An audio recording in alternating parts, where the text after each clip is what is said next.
So this happened to me about 5 years ago when I was 22 and working as an assistant manager at an electronics retail store in the suburbs. My schedule was all over the place, but that Thursday I was closing, which meant getting out around 10 p.m. It felt like a pretty safe area, near houses, right off the highway, bright parking lot lights, and security that cruised through now and then. Store policy was that we walked each other out, so when we finished closing, I waited in the back hallway while the last sales guy grabbed his stuff.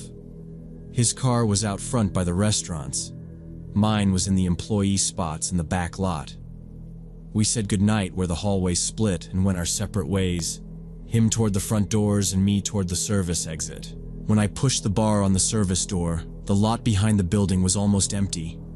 In our little employee corner, it was just my gray Honda Civic under a light pole and one other car way off to the side. It was mid-September, already dark, and I stepped out, let the door close behind me, and automatically pulled out my phone.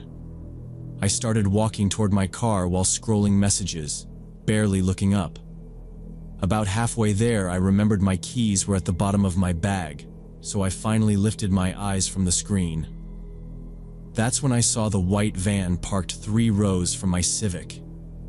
Plain, windowless sides, angled in the space like it had just pulled through.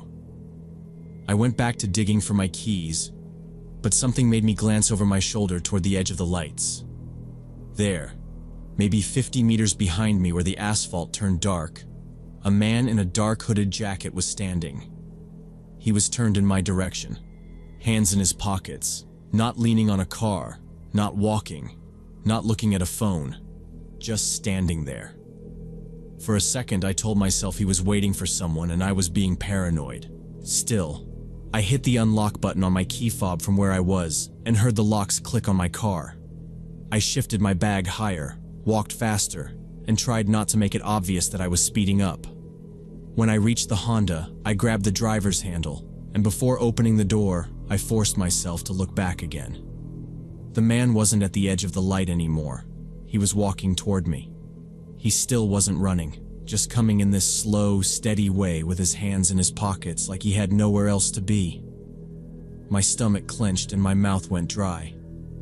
I yanked the door open, slid into the driver's seat, slammed it shut, and hit the lock button until I heard all the latches thump. With my hands shaking, I shoved the key into the ignition, started the engine, and flipped on the headlights. The beam swept across the empty spaces and caught him again, now maybe 10 meters from my front bumper, still walking straight at the car like the light didn't bother him at all. I threw the car into reverse, cranked the wheel hard, and backed out of the space faster than I usually would, checking only that nothing was behind me. As I straightened the wheel and rolled toward the lane that wrapped around the building, I glanced in the rearview mirror.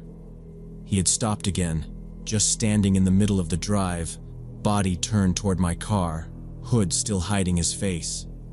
Every part of me wanted to get away from there as fast as I could, so I took the loop and pulled onto the road past the plaza. My plan was to go home on my usual route, get on the highway, and pretend this was just one weird moment. At the first traffic light, the signal flipped to red, and I eased to a stop in the lane behind another car. In my side mirror, I saw 2 cars back in the other lane, a white van with side panels sitting at the same light. My hands started shaking on the wheel. This could be a coincidence, but an inner voice was screaming that it wasn't. When the light turned green, I drove straight instead of making my usual right turn toward my neighborhood. I tried to act like I had just changed my mind, even though no one could see my face or probably cared. In the mirror, I watched the white van roll through the light and stay in my lane. I kept telling myself it was normal. Delivery vans went everywhere, but my chest felt tight and my hands were damp on the wheel. At the next intersection, I signaled left onto a main street that led away from my area and my normal route. A few seconds later, the van's turn signal flashed too, and it made the same turn, keeping a couple of cars behind. That was the moment I stopped making excuses and accepted that this was actually happening. There were other cars around us, which helped a little, but my brain was already running through plans.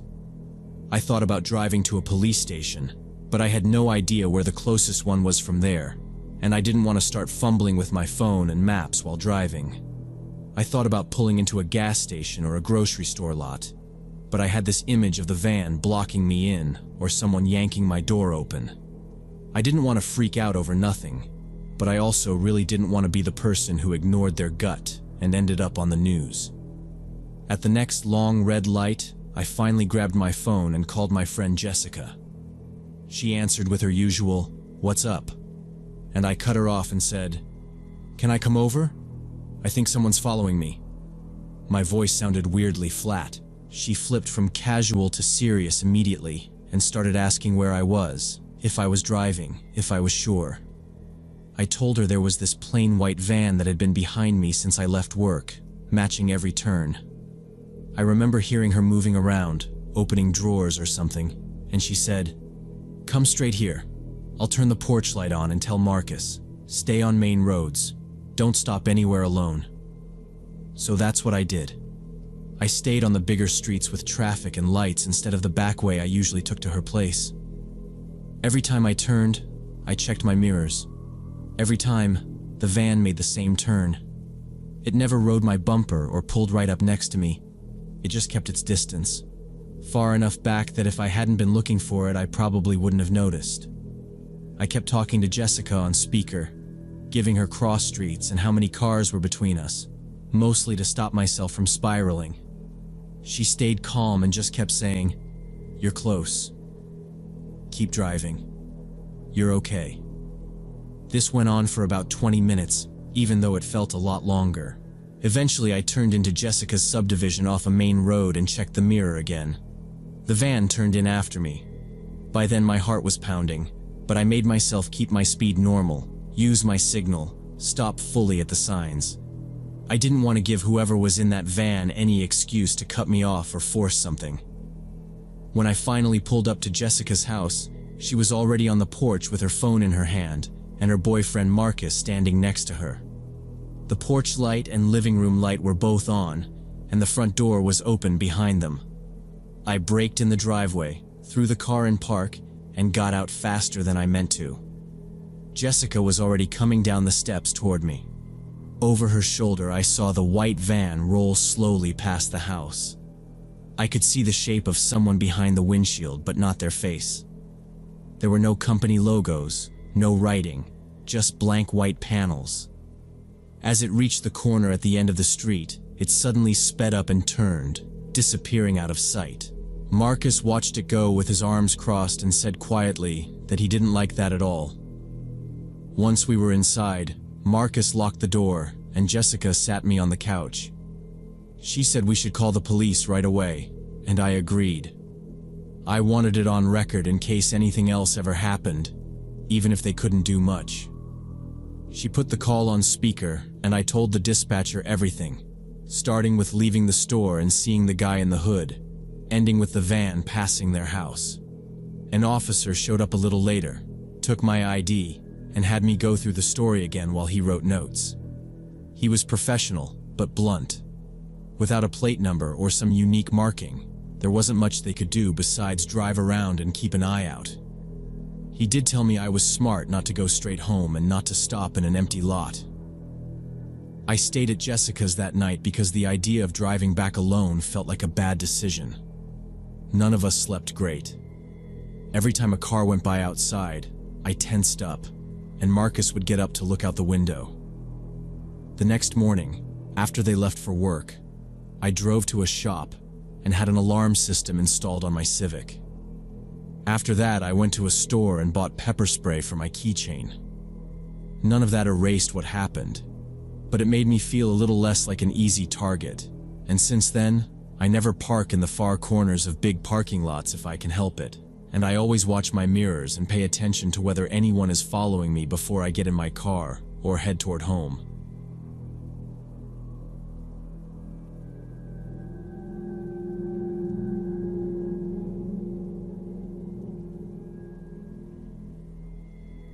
It started with missed calls from an unknown number. 6 calls in one evening, no voicemails. I figured it was a wrong number or some auto dialer glitch, so I muted my phone and kept watching TV while it lit up on the coffee table. The thing was how precise it was. For the next few nights, always between 9 and 11, the same number called over and over. Always when I was home alone in my apartment. No texts, no voicemail. On the third night, I called back. It just rang and rang until it disconnected, so I blocked it. After that, the calls stopped for about a week, and I relaxed back into my normal routine. Then Saturday morning, I walked down to the parking lot and froze. A long scratch ran along the entire driver's side of my car, from the headlight to the tail light, deep enough that white primer showed through the paint. It didn't look like a random scrape from someone parking badly. It looked like someone had dragged a key in a straight line on purpose. I took photos from every angle and went straight to the apartment office to ask about security cameras. The manager pulled up last night's footage on her monitor. The camera covering my row was old and pointed too high, so my car sat half in frame. Around 2 in the morning, a shape moved between the cars, but whoever it was stayed right in the blind spot. No face, no license plate, nothing clear enough for a report. She sighed and said it was probably kids messing around, told me I could file a vandalism notice for the record, and promised to request an extra camera for that corner, warning it would take a few weeks to install. 3 days after the scratch, I was working from home late, finishing a presentation with our corporate messenger open. The app shows green dots when people are online. Around midnight, I noticed Trent from marketing was active. He's the guy who shuts his laptop at 6 on the dot, and his wife had just had a baby, so it stuck out. I watched his status stay green while I edited slides. After 10 minutes, I sent him a question about a file, half curious whether he was there. A minute later, his dot flipped to away, then offline, no reply. The next morning in the office kitchen, we were both waiting on the coffee machine, so I asked if he'd been working late. Trent frowned and said he hadn't opened his work laptop at home all week, that after 6, he was on baby duty. He joked about surviving on hours of sleep, but my stomach dropped. Whoever I'd seen online clearly wasn't him, and they'd gone offline the second I reached out. I forwarded the timestamps to IT with a note. 2 days later, admin Kyle called me back to say they'd found unauthorized access following my activity. Kyle explained that whoever it was had been logging in through accounts and opening the same files I did a few seconds later, like they were shadowing my work. The log showed the connection hopping between locations. The IP address kept changing so much they couldn't trace where it came from. They reset my credentials, forced password changes on my accounts, and turned on every kind of two-factor authentication they could. I went home that night feeling safer on my laptop, and less safe everywhere else. Around 8, I reached my door and saw a cardboard box on my doormat. I took the box inside, saw there was no label, and opened it over the sink. Inside was a photo frame and a printed note that said, "For your memories." That was when it stopped feeling like coincidence. I called my friend Sarah and asked her to stay over. On my couch with laptops, we went through social media. She found a fake profile with my name, pictures, and strangers for friends, created 3 weeks earlier. I reported it, locked everything down, called non-emergency, and after report, the officer suggested installing a doorbell camera and being careful with information online. The next couple of weeks were mostly quiet, and for a bit I let myself think maybe the box and the fake profile were just some messed up prank that had burned out. I still checked the peephole before opening the door, and double-checked the deadbolt at night, but I went back to my normal places. Grocery store, gym, work, home. I tried to act like nothing had changed because I did not want my whole life built around some creep. That lasted until a Saturday afternoon when I came out of the supermarket with my hands full of bags and saw a new scratch on my car. This time it was along the passenger side, lower down. The old damage from the apartment lot was still there, so I could see this one was fresh. Same kind of line, like someone had dragged something sharp in one motion. I looked around the parking lot, trying to see if anyone was watching me. Nobody was. Families loading trunks, someone pushing a cart, a guy on his phone. It all looked normal except for my stomach dropping. I took pictures, went back inside, and asked about cameras. The manager said they only had them on the entrance and registers, not the section of the lot where I parked. He gave me a sorry face, but there was nothing else. I called the police, added it to the original report. The woman on the phone sounded polite and tired at the same time. She said vandalism like that was hard to solve unless they caught someone on video. About a week later, it happened again. I drove to the gym after work, parked, went inside, did my normal routine. When I came out, it was already dark. I did a quick walk around my car, because by then that had become a habit, and there it was, another long scrape over the back bumper. 3 different locations now. Home, supermarket, gym. Different days, different times. It did not feel like coincidence anymore. Whoever it was knew what I drove and where I went. Driving home, I kept going over my schedule in my head. I always went to the same grocery store, same gym, parked in the same spots without thinking. By the time I pulled into my apartment lot, one name kept coming up. Devin. He used to work in my company, a couple of rows over. 6 months earlier, after a company party, he had walked me to my car and asked me out. I had told him I did not see him that way. In front of other people, he laughed it off, made a joke, but later he sent me this long message about how I had led him on and how women like me thought we were too good for guys like him. A month after that, he had a huge argument with management and quit. Devin was good with computers. He was the type people went to when something broke before they opened a ticket. When IT told me someone was mirroring my activity and the IP kept changing, I thought of him, then pushed it away because it felt dramatic. After the 3rd time my car was keyed, it did not feel dramatic anymore. I told Sarah my theory.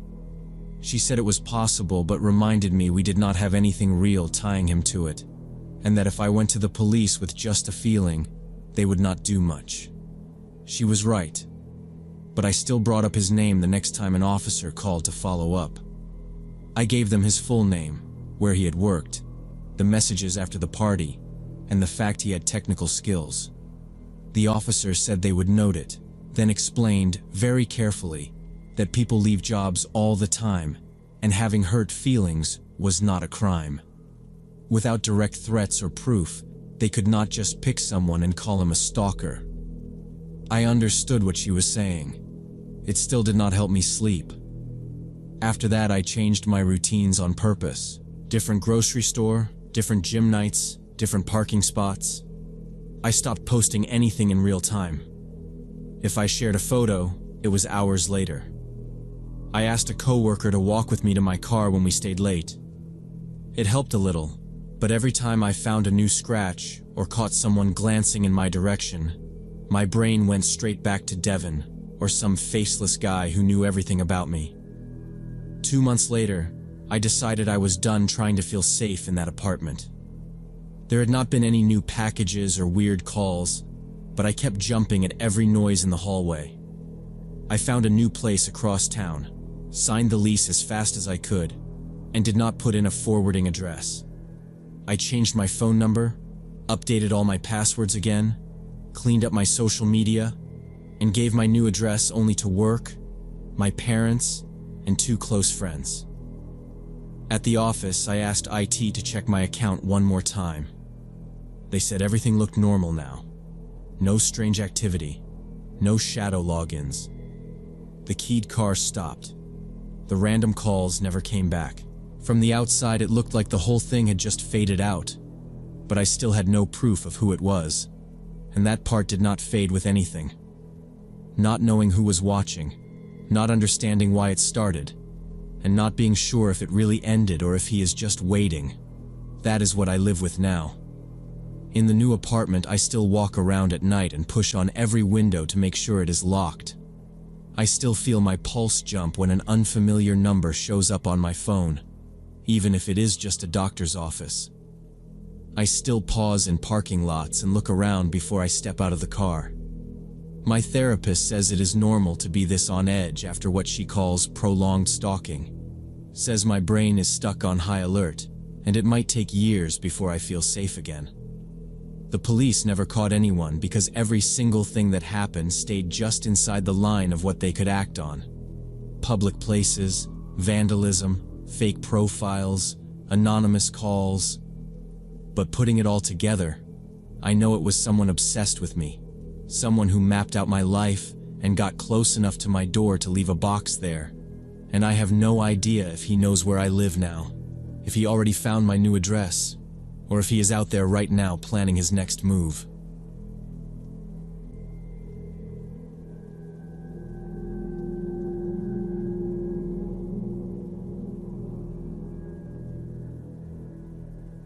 I've been working as a courier since last year, and this really weird experience still freaks me out. I was 22 then, doing a lot of night deliveries and living alone in a small studio in an industrial area. After midnight, the only lit place around was a 24-hour pharmacy, less than a kilometer from my building. After my last run, I'd usually walk there, grab an energy drink, then head home. The neighborhood was sketchy, abandoned warehouses, few streetlights, drunk groups on weekends. But after a couple years, I thought I knew its rhythm. That night, it was around 2 a.m. when I stepped out of the pharmacy with 2 cans in a plastic bag. When I'd gone in, there had been an empty old hatchback in the lot. Now that car was gone, and a dark sedan sat a few spaces from the door with the engine running and the lights off. The windows were tinted. I couldn't see the driver, but I felt watched. I told myself not to stare. People wait in cars all the time. Maybe they were picking someone up. I walked off the lot to the sidewalk like normal, bag in one hand, phone in the other. My apartment was down a dead-end alley off the main road, maybe a 5-minute walk. I had gone maybe half a block when I heard the sedan roll out behind me. I waited for it to pass. It didn't. It stayed back, matching my speed, about 20 meters away. I glanced over my shoulder. Same car, same distance, nothing else on the road. I slowed down near a closed auto shop and pretended to check my phone. The sedan eased to a stop too. No turn signal, no window down, just idling. My chest tightened. I started walking again, a little faster. A few seconds later, I heard the engine pick up as it crawled forward to keep the gap the same. Right then, I made a decision. I was not leading this guy straight to the dead end where I lived. At the corner where I'd usually turn toward my alley, I kept going straight and headed for a brighter street with a couple of bars and some people smoking outside. I heard the sedan speed up a bit. Then it turned behind me. Halfway down that street, I stopped under a streetlight and turned around like I just remembered something. The sedan stopped too, right in the lane. The driver didn't move. No phone glow, no cigarette, nothing. Just sitting there, facing me. We were far enough apart that I couldn't make out his face, but it felt like we were looking straight at each other. Running felt like it would just trigger a chase, and going home was out of the question. So I acted like I'd changed my mind and ducked into the closest bar. Inside was the usual late-night noise. I went to the counter, asked the bartender for a glass of water, said I'd just finished work. I took a small table near the front window where I could see the street. The sedan had moved to the curb directly across from the bar, still idling, still dark. I pretended to scroll my phone and watched it out of the corner of my eye. 5 minutes passed. 10. 15. The car didn't move an inch. My leg wouldn't stop bouncing. The bartender came over again, leaned on the table and asked, "You all right, man?" I almost told him. That car's been following me. But then pictured the guy just driving off the second a patrol showed up. Technically, he wasn't doing anything. I didn't want to be the paranoid kid calling the cops on a parked car. So instead, I asked if they had a side exit because I wanted some air. He pointed toward a door by the bathrooms. I finished my water, waited a minute, then walked back like I was going to the restroom and slipped out the side door into a narrow alley. Out there it was quiet. I couldn't hear the engine anymore. I kept my head down and walked fast along the alley, then cut across a couple of back streets I knew from deliveries, taking the long way around. I avoided the main road and kept checking behind me. No sedan, no footsteps, nothing. After a few turns, my shoulders finally dropped a little. I started thinking maybe I'd been overreacting and the guy had just left. After about 10 minutes of cutting through the residential block, I reached the end of a side street that connects to my block from the other direction. I eased up to the corner and looked toward my alley. The same dark sedan was crawling past the mouth of it, moving so slow it was barely rolling, like the driver was studying each doorway. I ducked back into the shadow of a doorway and peeked out. The car reached the end of the street, paused for a second, then made a slow, careful turn and started back the other way, the driver's head turning slightly as he looked from side to side. The driver was clearly searching for me methodically, driving down every street. I quickly turned back from the corner and walked away, keeping buildings between me and the street while I pulled out my phone. My hands were shaking. Walking home felt stupid. If this guy was circling the block like that, he was serious. I opened the taxi app and ordered a car to a random nearby building, not my actual address. While I waited, I stood in that building's entrance like I lived there and watched the intersection. A minute later, the dark sedan rolled past again, barely moving. It slowed exactly where I would have come out on my normal route. Under the streetlight, I saw the driver, middle-aged, wearing a cap, plain face, eyes straight ahead, completely calm. The app said the taxi would take about 10 minutes. I stayed in the doorway, listening for that engine and refusing to step out. At one point, I noticed I was squeezing my keys between my fingers and forced myself to stop. When the notification finally buzzed, I checked the plate from the doorway and only then went out.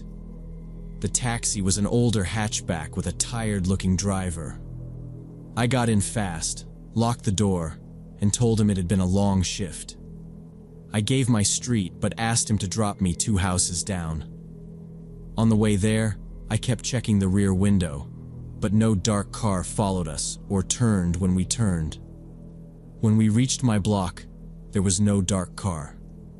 The driver stopped 2 houses past my entrance. I paid, got out, checked directions, and saw nothing. I walked until the taxi turned the corner, then cut across the yard and ran to my door.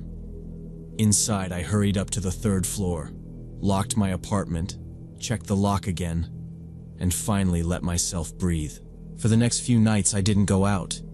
I ordered everything in and skipped my usual pharmacy runs. It felt paranoid, but thinking about that sedan on my street made my chest tighten. After a week, I told myself I had to act normal and decided to go back there, but during the day. One afternoon after work, I went into the pharmacy and the same cashier was there. While she rang me up, I asked if they got many customers late at night. She stared at me and said a man had come in about a week earlier, asking about a tall guy in a black jacket who came there at night. She said he hadn't known my name but had described me exactly and said I seemed local. He'd asked if I came at the same time and if I always walked. She told him she couldn't share anything and acted confused, and he just thanked her and left. That hit me harder than seeing his car. It meant he'd been tracking my habits. On the way home, I stayed on busy streets and watched every parked sedan. That night, I moved my table so I could watch the street without standing right in front of the window. I never went back to that pharmacy after dark and stopped using the dead-end alley unless I had no choice. I picked up habits like circling the block if a car stayed behind me, or slowing before my turn to see who followed. It's been a while, and I haven't seen that same sedan again, but any dark car that slows near me still makes my whole body tense, and not knowing what that man wanted from some random courier is what scares me most.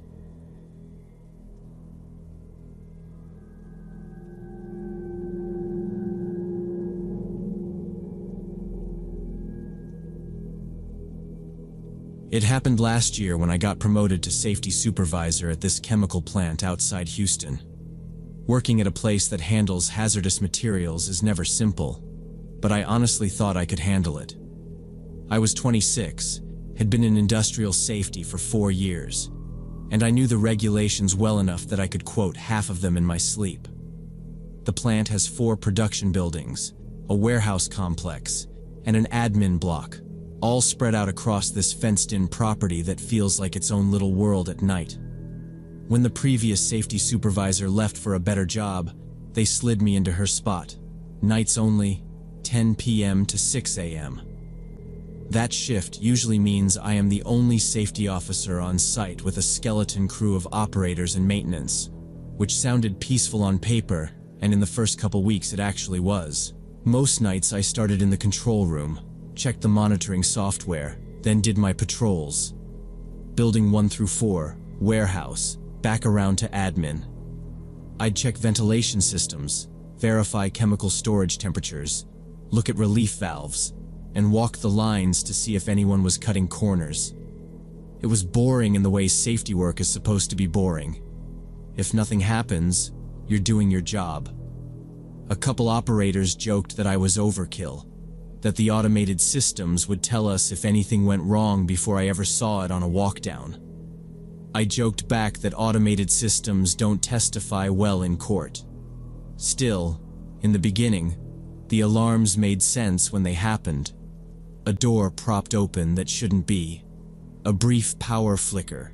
Someone forgetting to acknowledge a panel warning in time.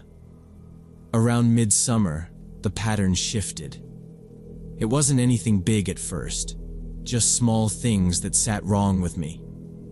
A temperature probe in Building 3 spiked for 15 seconds and then dropped back to normal while the local gauge never moved. A tank level in the software showed a sudden dip like someone had pulled product, but the manual dip check showed the same as the day before. I chalked it up to glitches and logged everything, but I noticed I was writing, "No physical deviation observed," a lot more than I liked. The night operators started asking if the system was haunted, which I ignored because joking about bad data is easier than admitting you don't know why it is happening. Building 1 is the oldest structure, built in the 1970s, where we store chemical reagents in large tanks. I am required to check the gas sensor readings every 2 hours. Twice in 1 month, the gas leak sensors in Sector B triggered alarms showing a potential leak. Both times it was around 2 in the morning, when the plant is at its quietest. Each time, I grabbed the emergency detection equipment, radioed that I was heading to Building 1, and drove over there in the little utility cart we use when we need to move fast between buildings. Walking into a possible gas release alone is not something you do casually, so I followed procedure step by step. When I got into Sector B the first time, the fixed alarm was still flashing on the wall, but my handheld detector was dead flat. I walked the entire aisle, checked around the flanges and valves, and still got nothing. No reading, no smell, nothing. 7 minutes after the alarm had first triggered, it cleared itself. Back in the control room, the trend graph showed a neat little spike of gas, then a perfect return to baseline right when the system reset. The second time, 2 weeks later, it was almost identical. Same sector, same type of gas, same duration. I responded the same way, verifying with the handheld, checking the tank vents, checking the floor drains. Again, no elevated gas levels anywhere. What bothered me most was that the system would automatically reset exactly 7 minutes after the alarm triggered, as if someone manually shut it off on a timer. But the access log for the Building 1 control substation showed no one had badged into that room during those times. I pulled the historian data, printed it, attached my notes, and filed an incident report. Maintenance called me during day shift and said they had tested the sensors, and everything was functioning within spec. They blamed it on electrical noise or a firmware quirk, and told me not to worry unless it started tripping constantly. It never went fully away though. For the next few weeks, every time I walked into Building 1 at night, I found myself glancing at the Sector B heads longer than I needed to. Building 2 was constructed in 2019, and it houses our main production lines. I know a lot of the workers there, including Thomas, a packaging line operator who has been on nights almost as long as I have. Last week, Thomas reported strange sounds coming from the East Wing. He came into the control room around midnight, looked embarrassed, and said, "Rachel, I know this sounds stupid, but is someone running Line 5? Line 5 had been shut down for scheduled maintenance, fully locked out and tagged. According to the schedule, no one should have been near it. He told me he could hear machinery running on Line 5, that specific rumble of the main drive and the clack of the conveyor, even though he was the only one on that side of the floor. When I went to investigate, the sounds had stopped. The East Wing was quiet, except for the low hum from the lines that were actually running. I checked the area, walked beside the idle conveyor, and put my hand on some of the guarding out of habit. Everything felt cold. I thought maybe it was acoustic echo from the adjacent lines that were still operating. But Thomas stood there shaking his head, saying he knew the startup sequence of Conveyor 5, and that was exactly what he had heard. Back in the electrical room, I checked the panel myself. Line 5 was definitely powered down, every breaker in the off position, the lockout tags in place with maintenance's initials and dates written on them. 2 other workers on different nights mentioned hearing the same thing in the East Wing, like Line 5 cycling through its startup, even though it was shut down. I noted each report in the logbook, checked the tag-out documentation again, and walked back to the panel to make sure nothing had been touched since my last round, my eyes going back over every locked handle and hanging red tag. Building 3 is across the street from the main complex, and I absolutely hate going there alone now. It's newer than Building 1 but feels more isolated, like it was tacked on later. 3 weeks ago, my schedule had me doing a routine check of the fire suppression systems over there around 1 in the morning. I remember being annoyed because it meant crossing the street twice and logging into a separate panel, but it was standard. I badged in, did the usual visual checks on the extinguishers and sprinklers, then headed down the maintenance corridor that runs behind the main production floor. There's a heavy hydraulic door at the end of that corridor that tends to drift shut, so I did what we always do and propped it open with one of the rubber door wedges. I made sure it was seated under the edge and watched the door settle against it. It should have stayed put. On the other side of that door is the stairwell to the lower levels and the little control nook where the suppression panel is. I stepped through, checked the gauges, made a note about a slightly low pressure reading on one line, and was halfway through filling out the inspection form when I heard the slam. It wasn't just the latch catching. The hydraulic arm pulled that door closed hard enough that the frame shook. My first thought was that someone had come in behind me, so I called out, "Hello? Who's there?" No one answered. I went back up the few steps and tried the handle. It didn't move. I tried it again harder, putting my shoulder into it. Nothing. The wedge I'd used was lying on my side of the door now, like it had been kicked free before it closed. I checked the stairwell phone, but it was dead. The radios we use sometimes cut out in Building 3's lower levels, and of course that night mine was clipping in and out when I tried to call the control room. I could hear static, and maybe a word or two, but I couldn't tell if anyone heard me. After about 5 minutes of trying to get the handle to budge and messing with the radio, I accepted that I was stuck until someone either noticed I was missing or happened to walk by. I'm not proud of how hard I started banging on that door. I used my fist at first, then my flashlight, yelling my name and telling whoever was on the other side that I was in the stairwell. It felt stupid and desperate, but I kept thinking about what would happen if there actually was a fire or a leak and I was locked in there. It was about 20 minutes before I heard Keys and Marcus, one of the night security guards, shouting back that he was opening it. When the door finally swung in, he gave me this baffled look and said, "Rach, why didn't you just pull it open?" From his side, there had been no resistance at all. The wedge wasn't there, obviously, and he said the hydraulic closer felt normal. Later that morning, I asked maintenance to check it. The tech cycled the door over and over while I watched. It behaved exactly like it was supposed to. Slow close, smooth latch, opened fine from both sides. He finally shrugged and said maybe the wedge slipped and the pressure got weird, but he admitted he couldn't explain why the handle jammed for me. Ever since then, I've felt uneasy about Building 3, especially the lower levels and that stairwell. The scariest thing happened last week. I was with Danny, a mechanical engineer with 15 years in, checking the compressor station in the basement of Building 3. After what happened with the door, I had already started asking for a partner anytime I had to go down there, and he didn't mind coming along because he wanted to look at some vibration readings. We were down there with our flashlights and clipboards, walking along the row of compressors, when we suddenly heard a series of loud metallic banging sounds. It wasn't random clatter. The hits were spaced out, rhythmic and deliberate, like someone was hitting the pipes with a heavy wrench on a pattern. 3 strikes, a pause, then 3 more. The sound was coming from the far section where they keep the old unused tanks, past where the lights are always dim. Danny stopped mid-sentence and looked at me. I remember him saying, "You hearing that too?" Just to make sure we were both registering the same thing. We walked toward it with our flashlights, staying side by side. I kept telling myself it was thermal expansion or a loose support or something I could write on a form.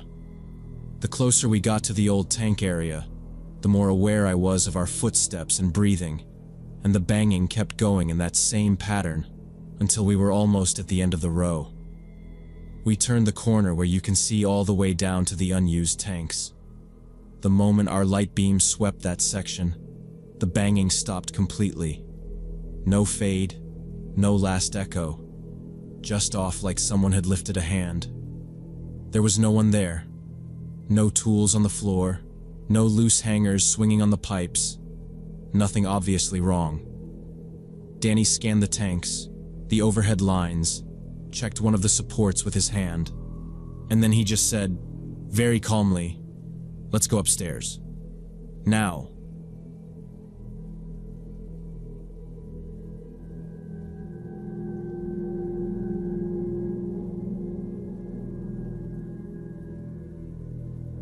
During my senior year, I worked as a night librarian at the university library 3 times a week.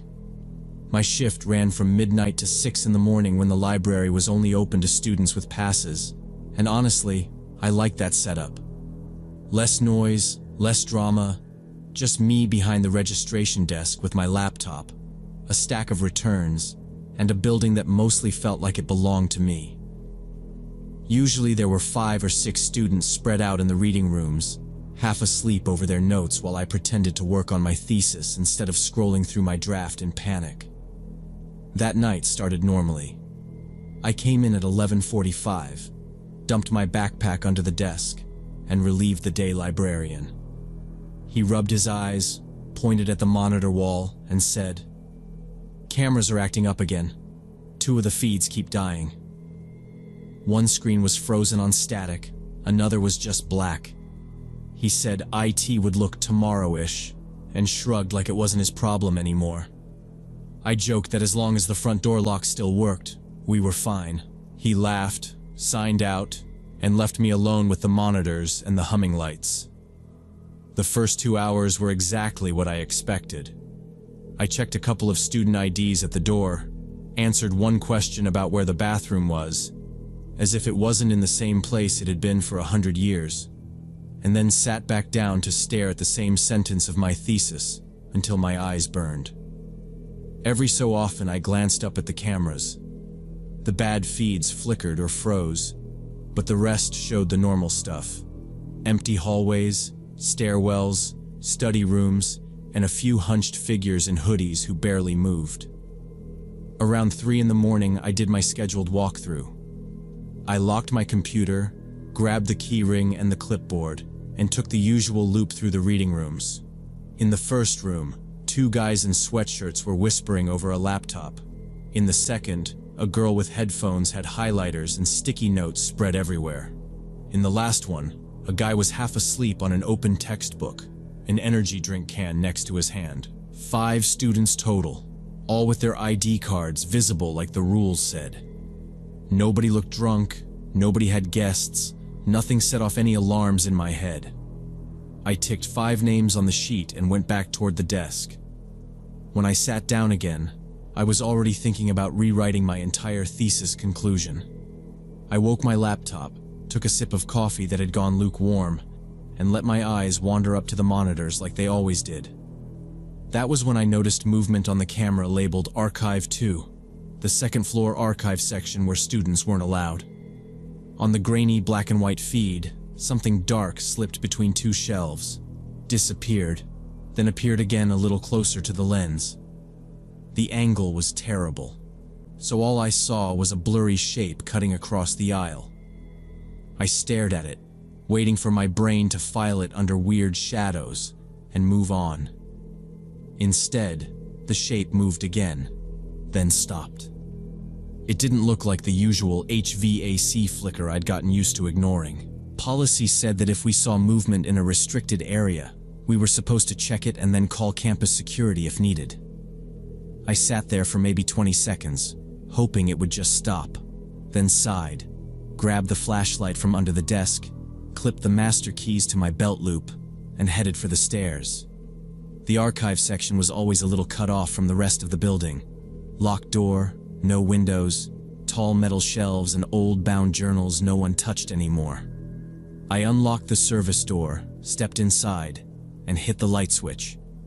The fluorescent strips came on in pieces, 1 row at a time, until the aisles were washed in that flat, ugly light that leaves pockets of shadow no matter what you do. "Hello?" I called out, because the training said you announce yourself first in case someone's just lost. No answer, just the soft hum of the lights. I walked down the central aisle, sweeping the flashlight even though the overhead lights were on. I checked between shelves, looked for an open door, a backpack on the floor, anything that would explain the movement on the screen. Nothing. Everything looked exactly how it always looked. Dusty, cramped, boring. For a second I felt stupid for coming up alone instead of radioing security, but blowing off the camera would have been worse if it turned out there really was someone up here. I turned back toward the exit, already planning to tell security it was probably just a glitch. That was when I heard it. A quiet scraping sound somewhere behind me. Metal sliding against metal like someone nudging one of the rolling shelves. I froze. The sound came again. A short drag, and then a soft thud, further down the row. I spun around and saw the figure of a man in a dark hoodie standing between the shelves about 30 feet away. He wasn't moving. Head slightly down, hands at his sides, just standing there, watching me. The flashlight beam shook a little in my hand. "Excuse me," I said, trying to keep my voice steady. "This area is closed. You need to leave." He didn't answer. He took 1 slow step forward, and that's when I saw his hands were clenched into fists. Something in my stomach dropped. All the boring slides from the mandatory safety workshop suddenly felt very real. Keep distance. Keep an exit behind you. Don't escalate. I started backing toward the stairwell door, 1 small step at a time, keeping my eyes on him and refusing to turn my back. "Okay," I said, forcing my voice not to shake. "I'm calling campus security."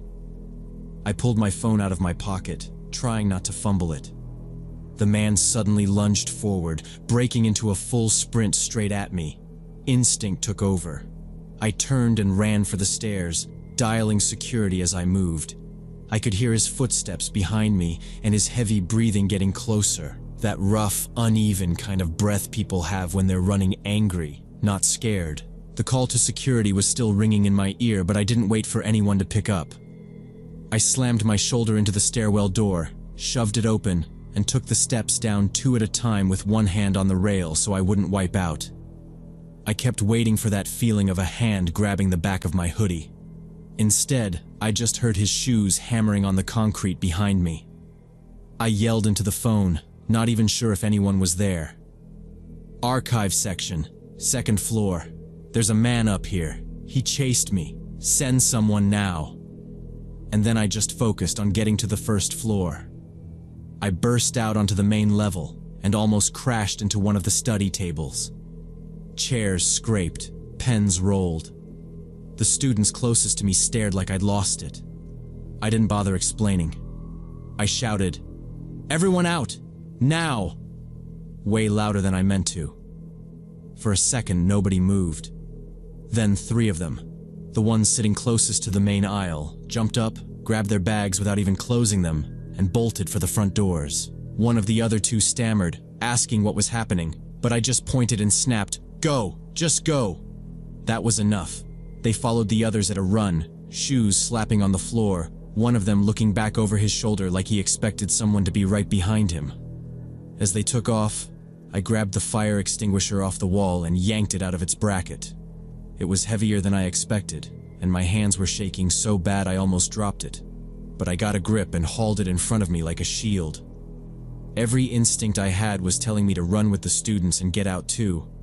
But if he came straight down the stairs after them, there'd be no one between him and the exit, and no one to tell security which way he'd gone.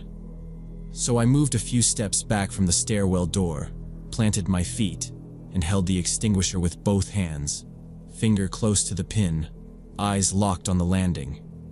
He appeared there a second later, halfway down, and stopped. One hand on the railing, hood still up, just staring at me. We stood like that, both breathing hard, not saying anything. I finally managed, "Security is on the way. Don't come down here. It's over." My voice cracked, but I didn't move. He didn't answer. His chest was going up and down fast, and I saw his fists clench and unclench at his sides like he was arguing with himself. Somewhere outside, I caught the faint sound of sirens starting up, and that was the first moment it really hit me that someone might actually show up in time. I edged backward toward the front desk so I'd have more room to move if he rushed me. He watched me, then suddenly turned, spun around, and ran back up the stairs out of sight. I didn't chase him. I just stood there with the extinguisher raised, listening to doors thudding upstairs and my own heartbeat, until the front doors slammed open.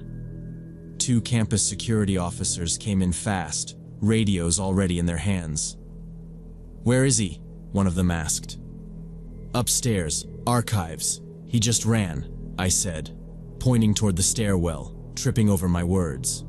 They didn't wait for more.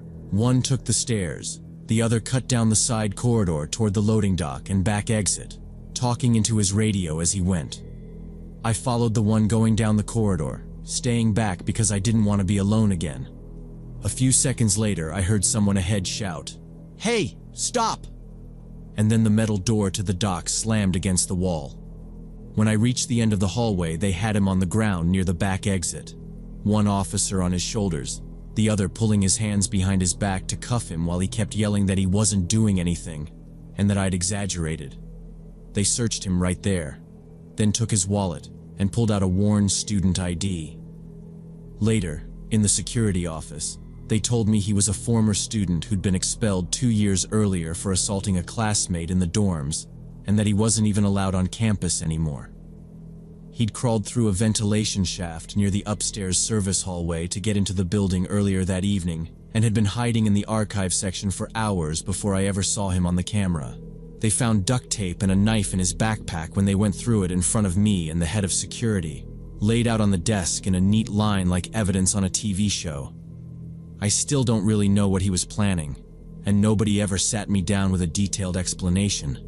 But the campus psychologist I talked to once afterward said he was probably looking for victims among the girls who studied late at night, because we'd be tired, isolated, and less likely to make a scene. After that night, they did a full security overhaul. New cameras, alarms on the restricted doors, more patrols, and a rule that night shifts were always done in pairs, so nobody would be stuck alone like I was. I finished college that spring and moved to another city, and I've turned down every job that mentions overnights or late shifts since. Any unexpected sound in a dark hallway or parking garage makes me flinch and check over my shoulder. and I catch myself locating exits the second I walk into a room without even thinking about it. The university mailed me a formal letter thanking me for my quick response under pressure and offering counseling, but I said I was fine and skipped it because I just wanted distance from all of it. Sometimes I wonder if he was specifically waiting for me that night, or if I was just the first person who wandered into the wrong place at the wrong time. And I try not to think about what would have happened if security hadn't arrived so fast.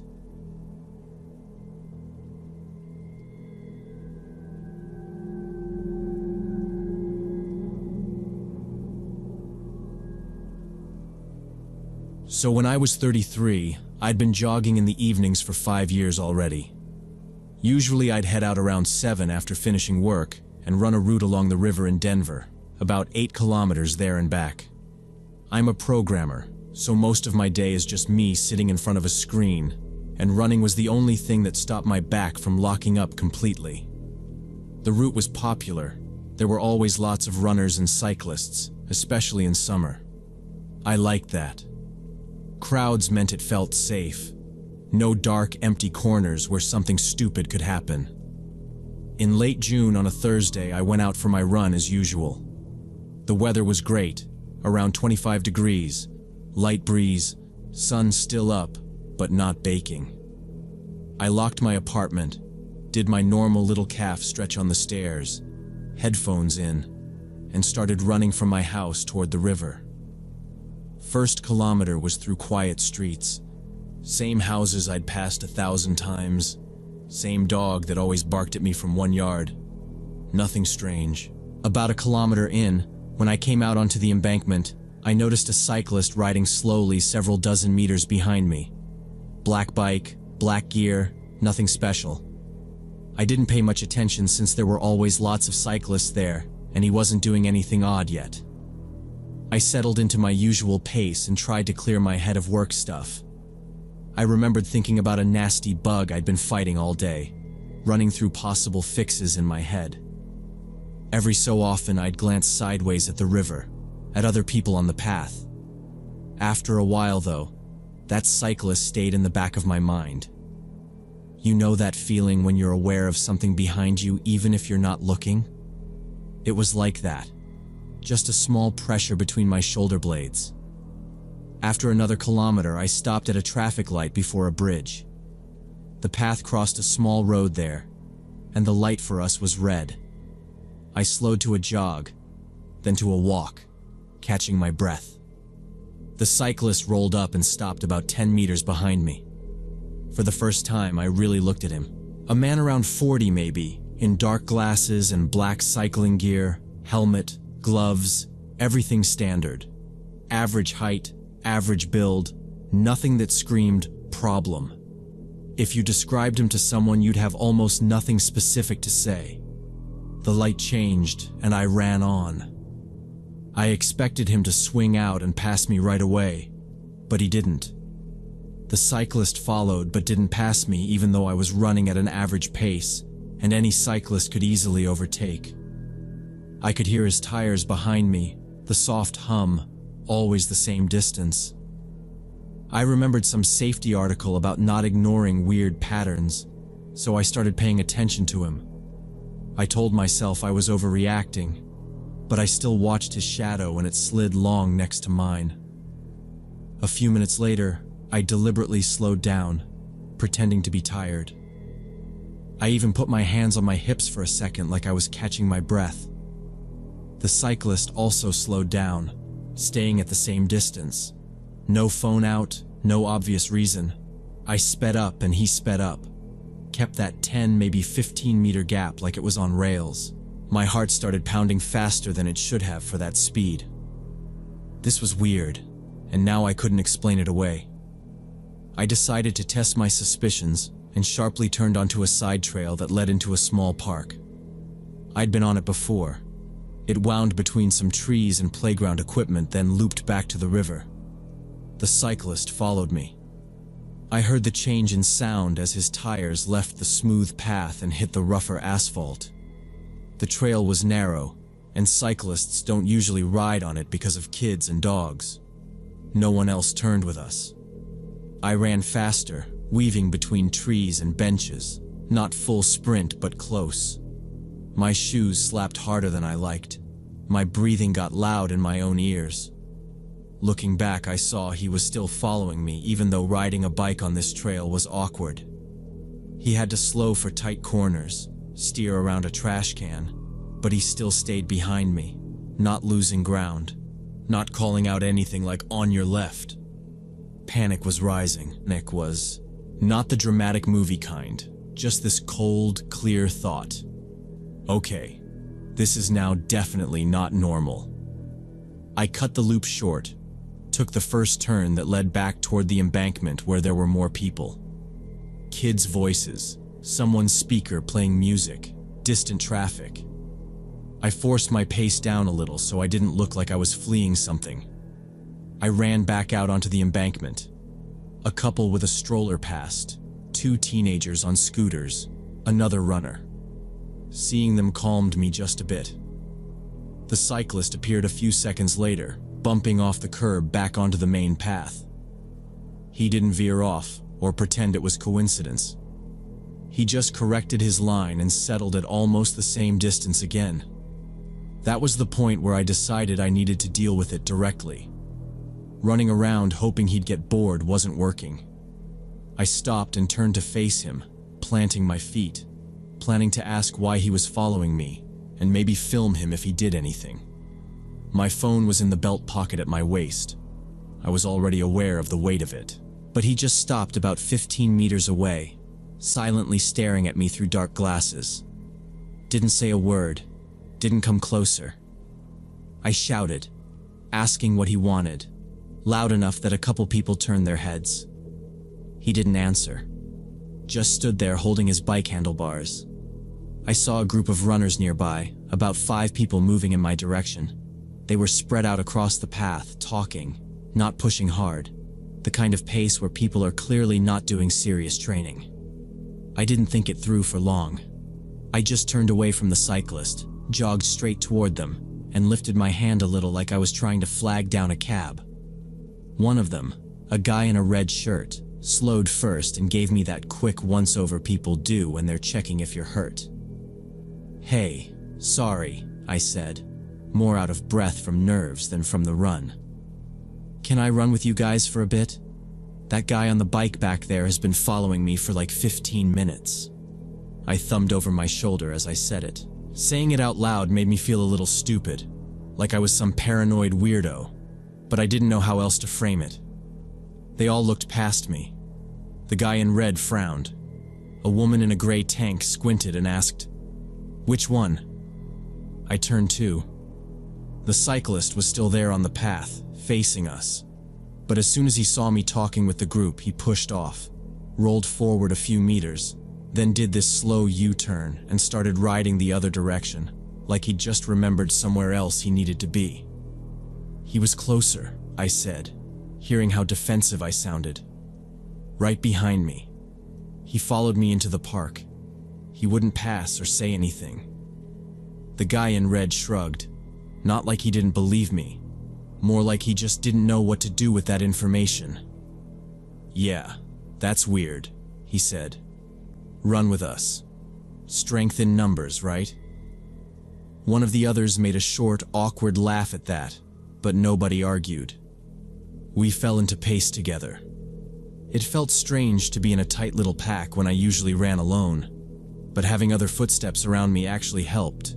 Every couple of minutes I glanced back even though I'd watched the cyclist ride away. Each time, I only saw normal stuff. Other runners, some guy with a dog, an older couple walking. No black bike, no dark glasses. After a few minutes I told them the whole story. How he'd matched my speed. How he'd followed me onto the side trail even though it was narrow. How he'd stopped when I stopped and just stared at me. One of the women muttered that it was creepy as hell. Another guy said maybe he'd just been zoning out and using me as a pacer. But even he admitted following into the park was off. When we got close to where my route usually ended, they offered to walk me home if I was worried. I didn't pretend to be fine. I said yes. We ran together for about 2 kilometers until we reached the turnoff toward my neighborhood. The group naturally slowed, and we shifted down to a walk. I kept looking back down the path. Every time, I half expected to see that black shape appear again in the distance, but the embankment behind us stayed normal. We reached my street, and they came with me all the way to my building. I thanked them probably 3 times each. I felt awkward and overly dramatic, but I honestly was relieved not to be alone. At the entrance, I turned around one more time, scanning the block, the intersection, the bit of river path I could still see between buildings. The cyclist wasn't visible. No bikes at all, just a delivery van and some parked cars. I went into my building entrance, let the door close behind me, and listened for a second to make sure no one tried to slip in after me. That evening, I couldn't calm down. I kept replaying the whole run in my head, trying to find a normal explanation that didn't make me feel like a target. I checked the locks on my door twice, then a 3rd time before bed. The next day, I still needed the exercise, but I forced myself to change the routine. I went for a run in the afternoon at 3, when there were even more people on the embankment, parents with strollers, students, office workers cutting through. I picked a slightly different route at first, then merged back onto the river path. I watched every cyclist more than usual, checked their clothes, their bikes, their faces, even though I knew the dark glasses would make it hard to be sure if it was him. The cyclist wasn't there. No one paid any special attention to me. I finished the run, walked home, and nothing happened. I never saw him again. Maybe it was a coincidence, and the guy was just riding the same route, zoning out, not even realizing I was reading all this intent into his movements. But his behavior, the silence, following me onto the side trail, stopping when I stopped, all of it still makes me think he was specifically following me. I never found out who he was or what he wanted. Now I only run during the day, and always with my phone that has location tracking enabled, and I share my live location if I'm going somewhere new. I told several of my runner friends about this incident, and it turned out one of my acquaintances had dealt with a similar situation a year ago. A cyclist in dark glasses had followed her, matching her pace and hanging back without speaking, but she couldn't identify him. Maybe it was the same person.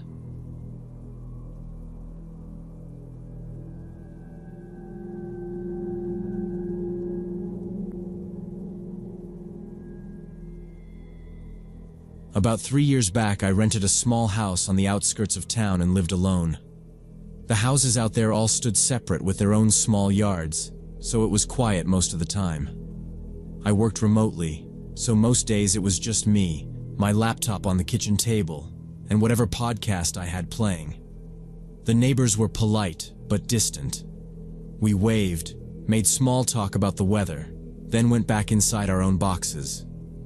My favorite part of the house was the little veranda out front with an old rocking chair and a small table where the mailman left my stuff. Mail went into a metal box by the door, but bigger things got dropped right on the veranda. I got used to opening the door and finding Amazon boxes or the occasional package from my parents. One morning in June, I came back from a short run, sweaty and out of breath, reached the top step, and saw a plastic supermarket bag right in front of the door. It was tied in a tight knot. No store receipt taped to it, no delivery label. I didn't remember ordering anything that would come like that. I carried it inside anyway and set it on the table. For a second, I just looked at it, feeling stupid for hesitating over a grocery bag. Then I untied the knot. Inside were 3 gardening magazines and a small folded card.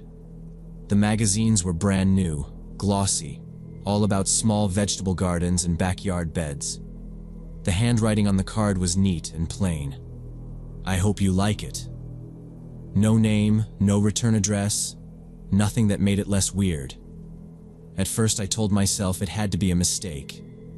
Maybe some neighbor ordered them as a gift for someone else, and the delivery guy mixed up the houses. I checked the bag again for any scrap with an address, found nothing, and finally just put the magazines on the counter. The only thing that bothered me was how close they were to my own plans. I'd been Googling how to start a small garden on my back lot, saving pictures of raised beds. I hadn't told anyone yet. It was just something living in my browser tabs. I tried to forget about it. 4 days later, I went out to grab a grocery bag from my car and almost stepped on another supermarket bag on the veranda. Same store logo, same tight knot. This one was heavier. I already knew it was meant for me, and my stomach did this slow little drop. Inside were 10 neatly stacked seed packets, tomatoes, cucumbers, herbs, salad greens. Another card on top, for your garden. Same handwriting, still no name. Now it wasn't a delivery error. Somebody was doing this on purpose. I walked over to my neighbor on the right, an older woman who spent a lot of time working on her flowers. I held up one of the seed packets. "Hey, this is random, but did you maybe leave some gardening stuff on my porch and they mixed up the houses?" She shook her head right away. "No, sweetheart, not me," she said, then smiled. "Sounds like you've got a fan." I laughed it off, told her it was probably some promo thing, and went back home, but it nagged at me.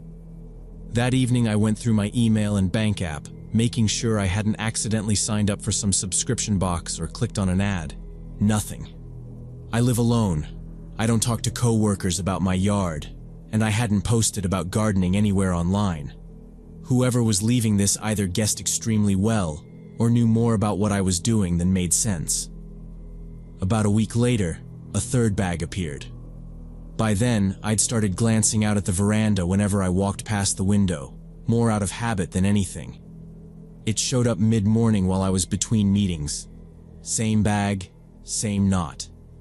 Inside were gardening gloves in a size that fit me, a small hand trowel, and a bundle of little white plant markers. The card said, "Everything you need is already with you." That line flipped the feeling from odd to wrong. It read less like a gift and more like commentary on my life. Like the person writing it believed they understood me. The gloves and tool were exactly what I'd been planning to buy next, which just made my skin crawl. I hadn't bought anything yet. Those plans existed only in my head and in a couple of saved links. After that, I couldn't leave the house without scanning the street. When I stepped onto the veranda, I'd look at the parked cars, checking if anyone was sitting inside, at the closed curtains across from me. Nothing jumped out. Nobody stared. The street looked normal, but it didn't feel normal anymore. I started locking the door even if I was just taking the trash out. I also started checking the veranda constantly, opening the door or peeking through the front window every hour to see if anything new had shown up. One afternoon, that habit was the only reason I saw anything. I happened to walk past the front window and caught movement on the path. A person in a hoodie walking quickly up to my veranda, hood up, head down, one hand gripping a plastic bag against their leg. My heart jumped into my throat as I stepped back from the glass, then edged forward just enough to see them pause at the top of the steps, turn toward my door, and set another bag down. I reacted without thinking. I yanked the door open and ran onto the veranda, but by the time I cleared it, the person was already turning the corner of the house. I shouted, "Hey!"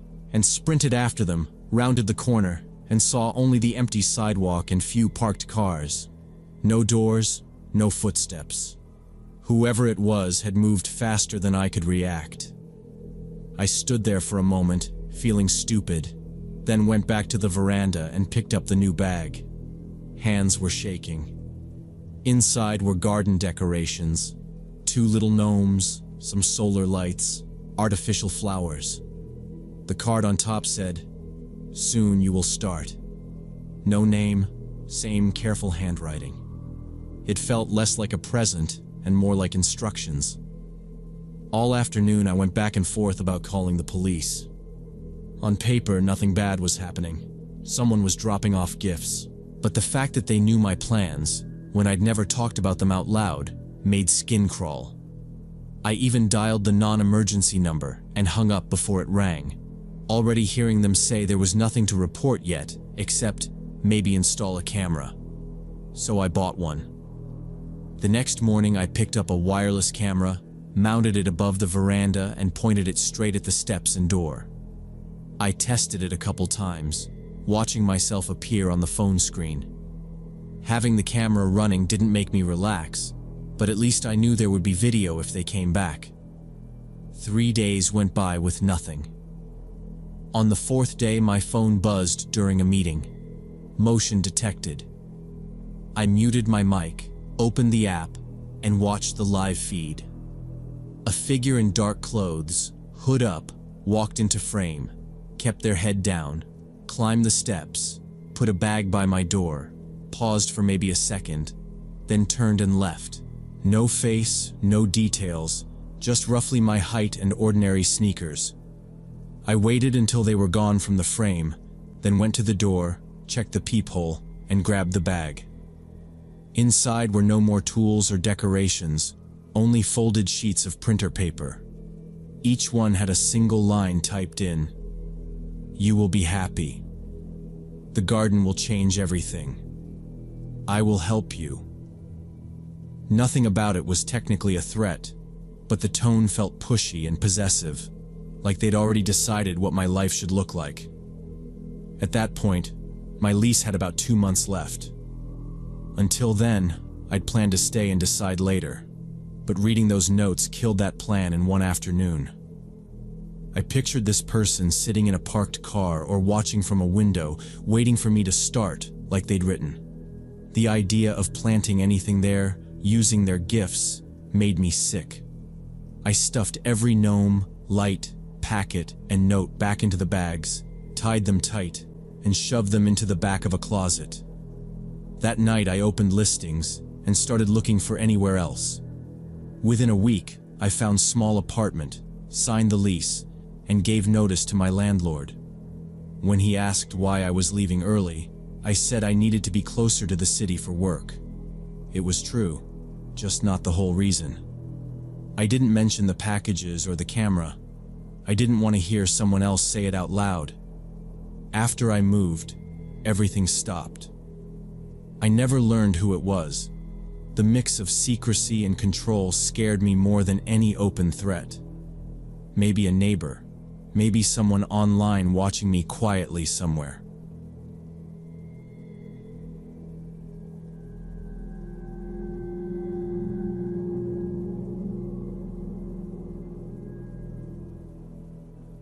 In early August last year, I was working as a designer at a small ad agency in the Austin suburbs. I was 25, doing mostly social media graphics and banner ads, the usual boring stuff. Our office was a converted warehouse with an open floor plan, 10 of us sharing a bunch of desks pushed together. You could hear everything: keyboard tapping, Slack pings, someone's Spotify playlist bleeding through bad headphones. The week Brad started, our supervisor did the quick intro thing, said he was our new project manager, and everyone gave that polite half smile, half wave before going back to work. Brad looked about 30, average build, short brown hair, plain button-down shirt. First day he had a wedding ring, next day it was gone. He spoke quietly, only when needed, and always kept his eyes on the floor or the screen. At first I just figured he was awkward. I'm not exactly Miss Social either, so I didn't judge. The only real interaction we had that first week was him asking where the brand assets were saved. His voice was flat, like he was exhausted. I pointed him to the server. He mumbled thanks, end of conversation. But around midweek I started getting that weird heavy feeling on the side of my face, like someone was staring at me. I'd be deep in a layout, zoomed in at 300%, and suddenly feel it. I'd look up and catch Brad looking straight at me, not casually glancing around, but just locked in. No smile, no expression, just staring. The second our eyes met, he'd whip his head back to his monitor. No joke, no, "Oh, sorry," zoned out. Just that quick, guilty movement. I told myself I was being dramatic. People look around when they think. But it kept happening.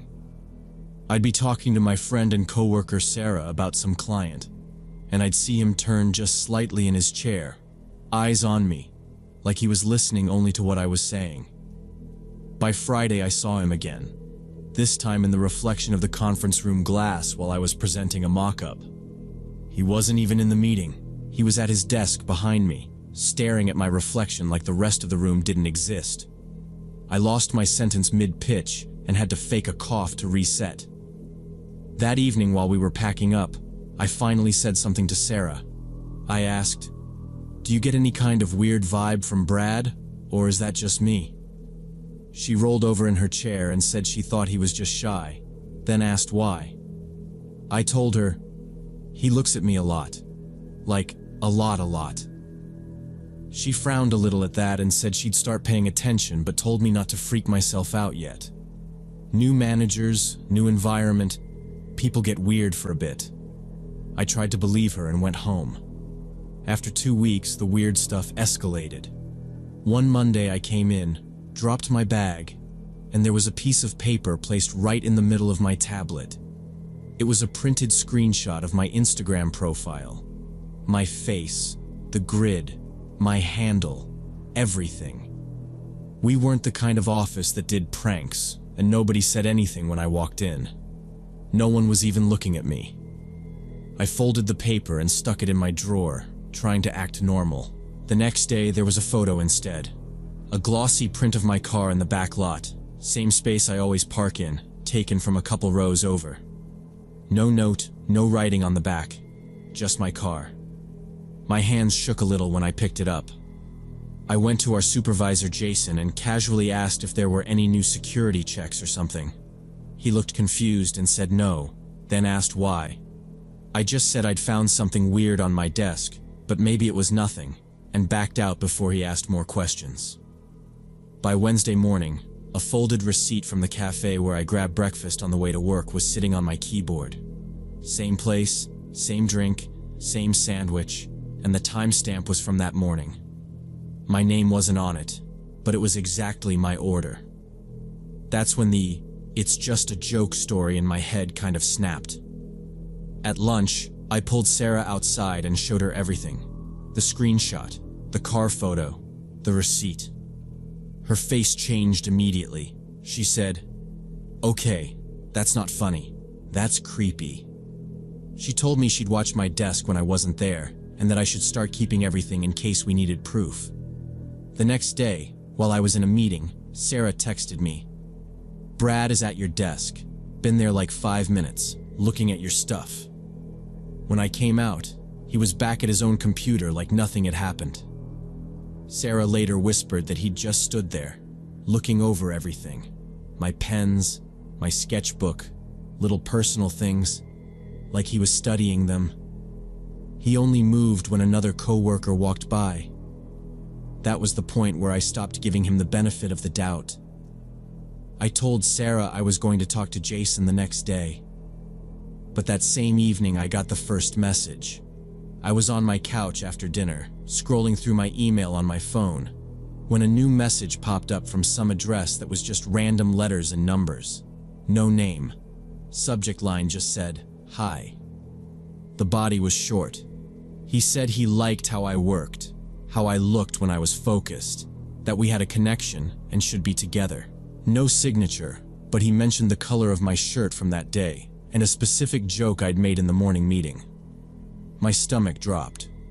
I screenshotted it and sent it to Sarah with, "This has to be him, right?"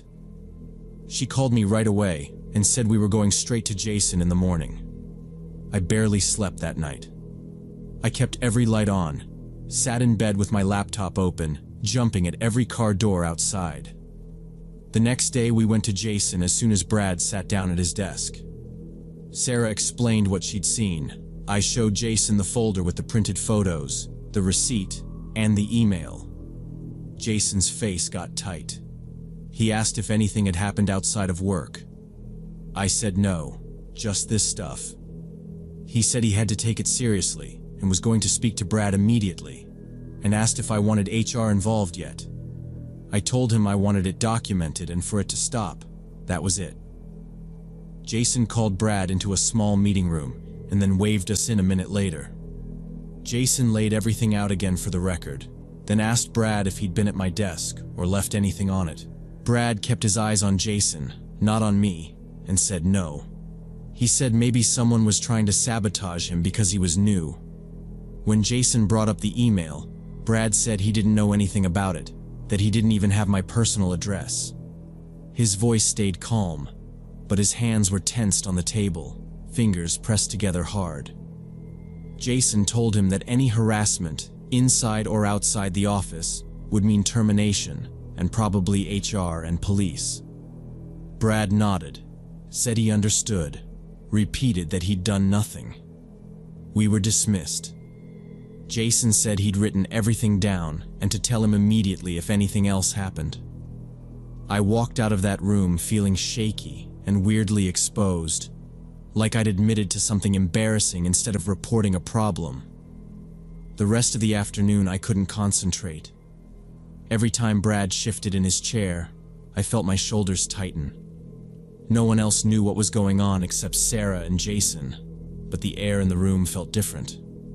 Around 4, I went to Jason's desk and told him I wasn't feeling well and asked if I could leave early. He just nodded and told me to go home and text him if anything else came up. In the parking lot, I sat in my car with the engine off, phone in my hand, thinking about going back to my apartment with that email still sitting in my inbox. I realized I didn't feel safe there by myself, not with him somewhere in the same city, pretending none of this was happening. I called my mom and told her work had stressed me out and asked if I could crash with them. She said yes immediately, asked if I was okay, and I told her I'd explain when I got there. I pulled out of the lot, got on the highway toward their neighborhood in the next district over, and drove to my parents' house because I didn't want to be home alone. The next day when I got home around 6, I noticed my front door lock looked wrong, scratched and fresh. Up close, there were thin new scratches around the keyhole, like someone had dragged metal across it repeatedly that day. I unlocked the door anyway, walked through every room, and saw nothing missing. But it felt like someone watched recently. I stepped back into the hallway, shut the door, and called the non-emergency police line because it felt targeted already. The officer who arrived looked tired but serious, checked the lock, and said the marks were definitely fresh today there. He asked about roommates, exes, angry neighbors, anybody with a key, so I told him about Brad immediately and everything. He wrote everything down, said it sounded serious, told me to change the lock, install a camera, stay cautious tonight. I called a locksmith right away, booked the earliest slot, then packed a bag to sleep at my parents' again. After he changed the lock, I set up a cheap door camera, then lay awake checking notifications instead of sleeping. The next morning I dragged myself into work because staying home felt worse, and Brad's chair was strangely empty suddenly. Sarah rolled over to my desk and whispered that he hadn't checked in, wasn't online, and wasn't answering calls anywhere. Around lunch I remembered my personal laptop was still in the car, so I grabbed my keys and headed outside. From a distance everything looked normal, but when I reached my car I saw paper tucked carefully under the wiper. I pulled it free, unfolded it, and realized it was a printed photo of my apartment door from yesterday evening. You see me unlocking the door, bag on shoulder, and on the back it said, "I know where you live." My hands started shaking so badly I had to lean on the hood, because this proved he'd followed me home. I shoved the photo into my bag, went straight back inside, told Sarah, and then called the police from work. The dispatcher sounded focused, said officers were on the way, and told me to stay inside and avoid confronting anyone. Jason pulled me and Sarah into a conference room, phoned HR, tried calling Brad and waited there until officers arrived. They photographed everything, bagged the papers, had me forward the emails, and asked direct questions about any contact outside work. When I answered no to touching or threats or flirting, one officer said this was stalking and they'd open charges. They asked Jason for Brad's full file, emergency contacts, address, everything, then left while we sat pretending to keep working. Hours later, Jason's phone rang, and after talking quietly in his office, He called me and Sarah in again there. He said police had found copies of my schedule, pages with my name highlighted, and multiple photos of my building. They'd also discovered a small set of lockpicks, and Brad had admitted following me but claimed he meant nothing harmful. Jason repeated that Brad told them he thought this was a romantic movie moment where I'd eventually realize we belonged. Brad was arrested for stalking and attempted illegal entry, and HR told me he'd done similar at his last job. Apparently there'd been a complaint from another woman, but he was fired before court, and the case collapsed on technicalities. Knowing that didn't make me feel safer. I spent a month jumping whenever doors opened before handing in my resignation. Now I work remotely as a designer, keep my information locked down, and treat every strange feeling as a warning.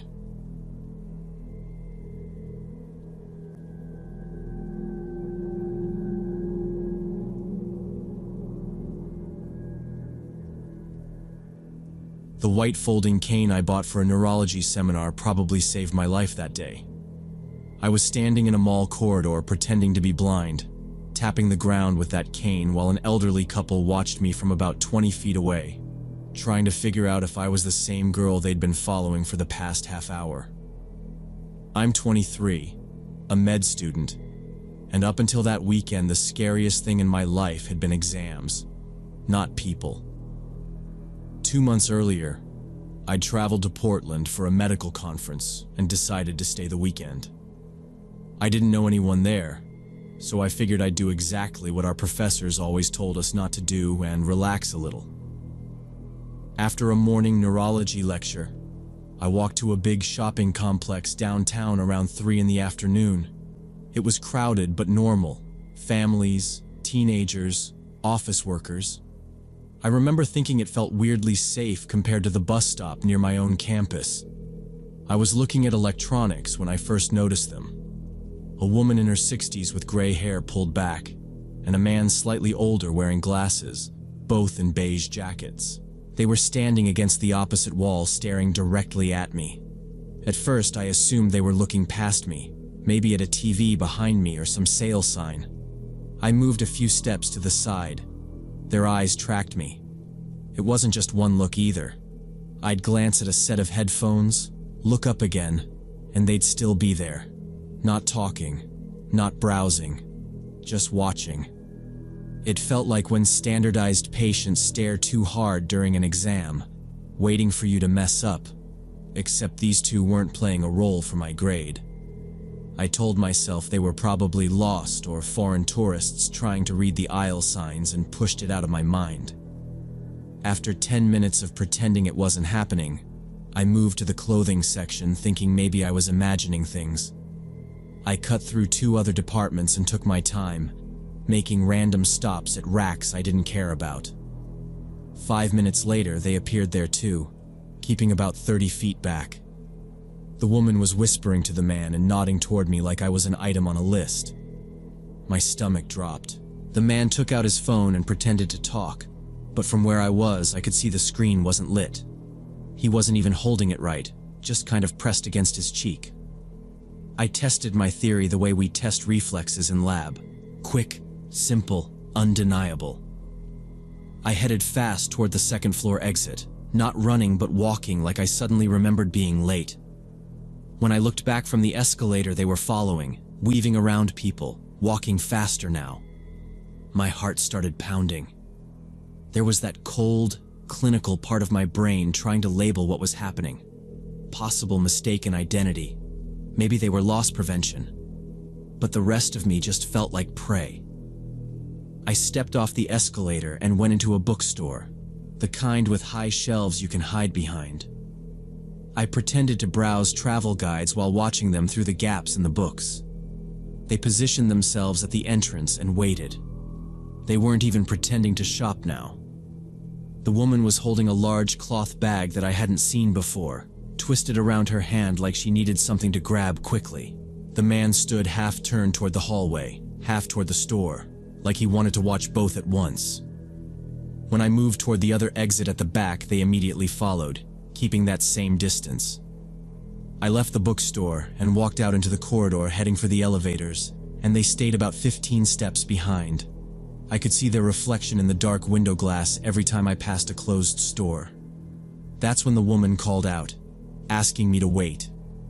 Her voice was bright, almost friendly, which somehow made it worse. I sped up, pretending not to hear, acting like a distracted student glued to her phone. They were almost running now. Their footsteps changed behind me, faster, uneven. The man said louder that I'd dropped my wallet. I knew I hadn't dropped anything because my wallet was zipped inside my backpack under my arm, and I hadn't opened it since the electronics section. Every safety lecture we'd had about distraction scams flashed through my head all at once. The elevator was occupied. I pressed the button anyway, and saw the little light already glowing.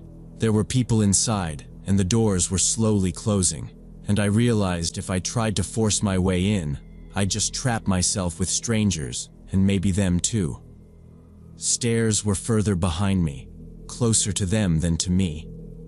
I was running out of options, and could feel my hands shaking around the backpack straps. Then I remembered the white cane in my bag. I'd bought it that morning at a medical equipment sale in the conference lobby for our rehabilitation seminars, where we practiced guiding visually impaired patients. It had felt like overkill at the time, a nerdy souvenir. Now it felt like equipment in a trauma bay.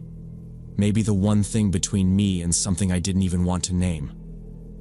I veered toward a small alcove by a vending machine, swung my backpack around to my chest, and unzipped it. My fingers fumbled on the zipper because I didn't want to stop walking completely. I made it look like I was just digging for my phone.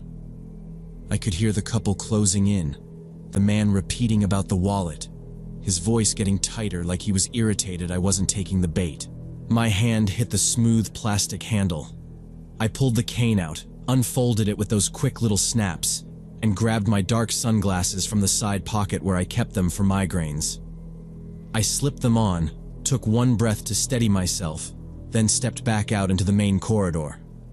I forced my shoulders to relax, lowered my chin slightly, and started walking slowly, tapping the cane on the floor and letting it lightly brush the baseboards as I passed.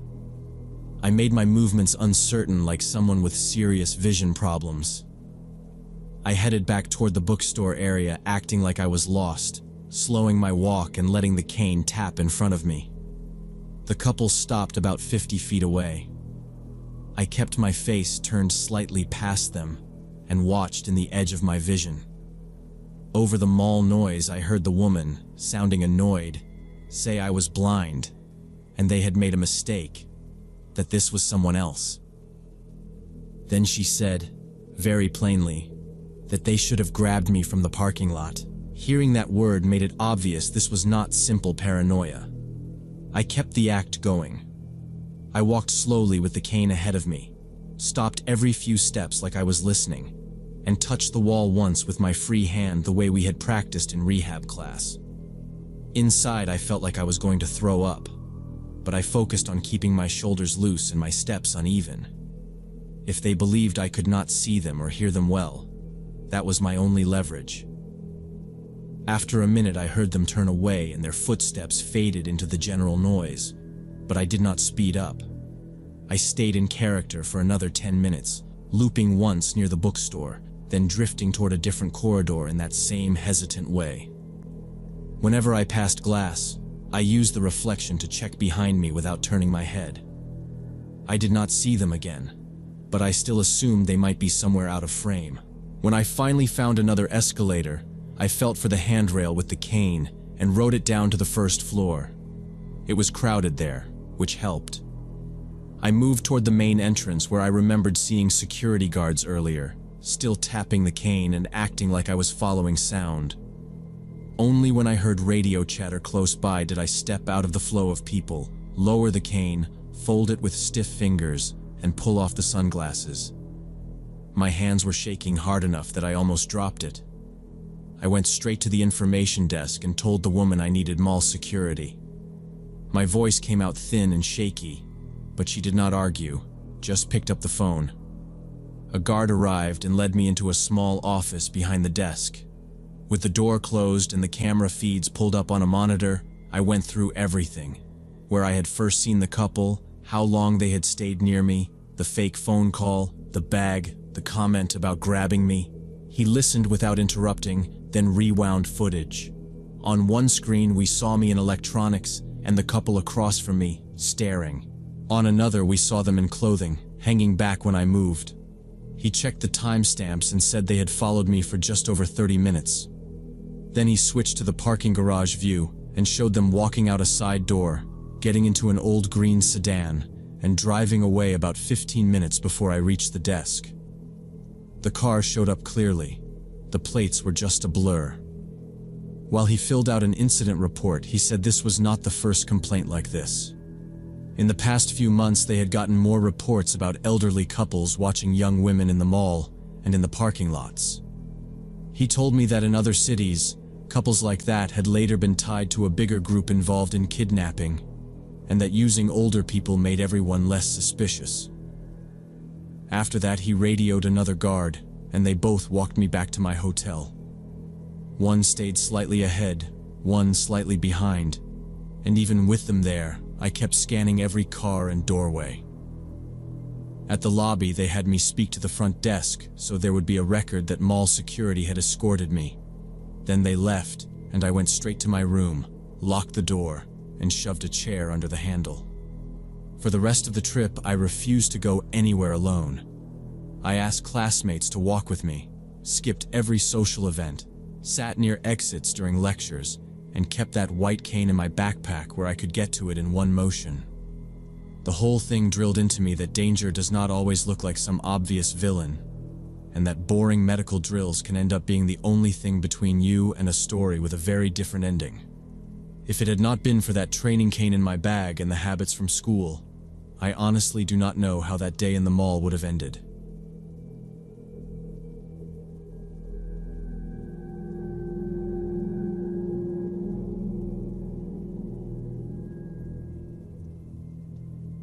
I work from home most days and rent an apartment on the second floor of a 3-story building downtown.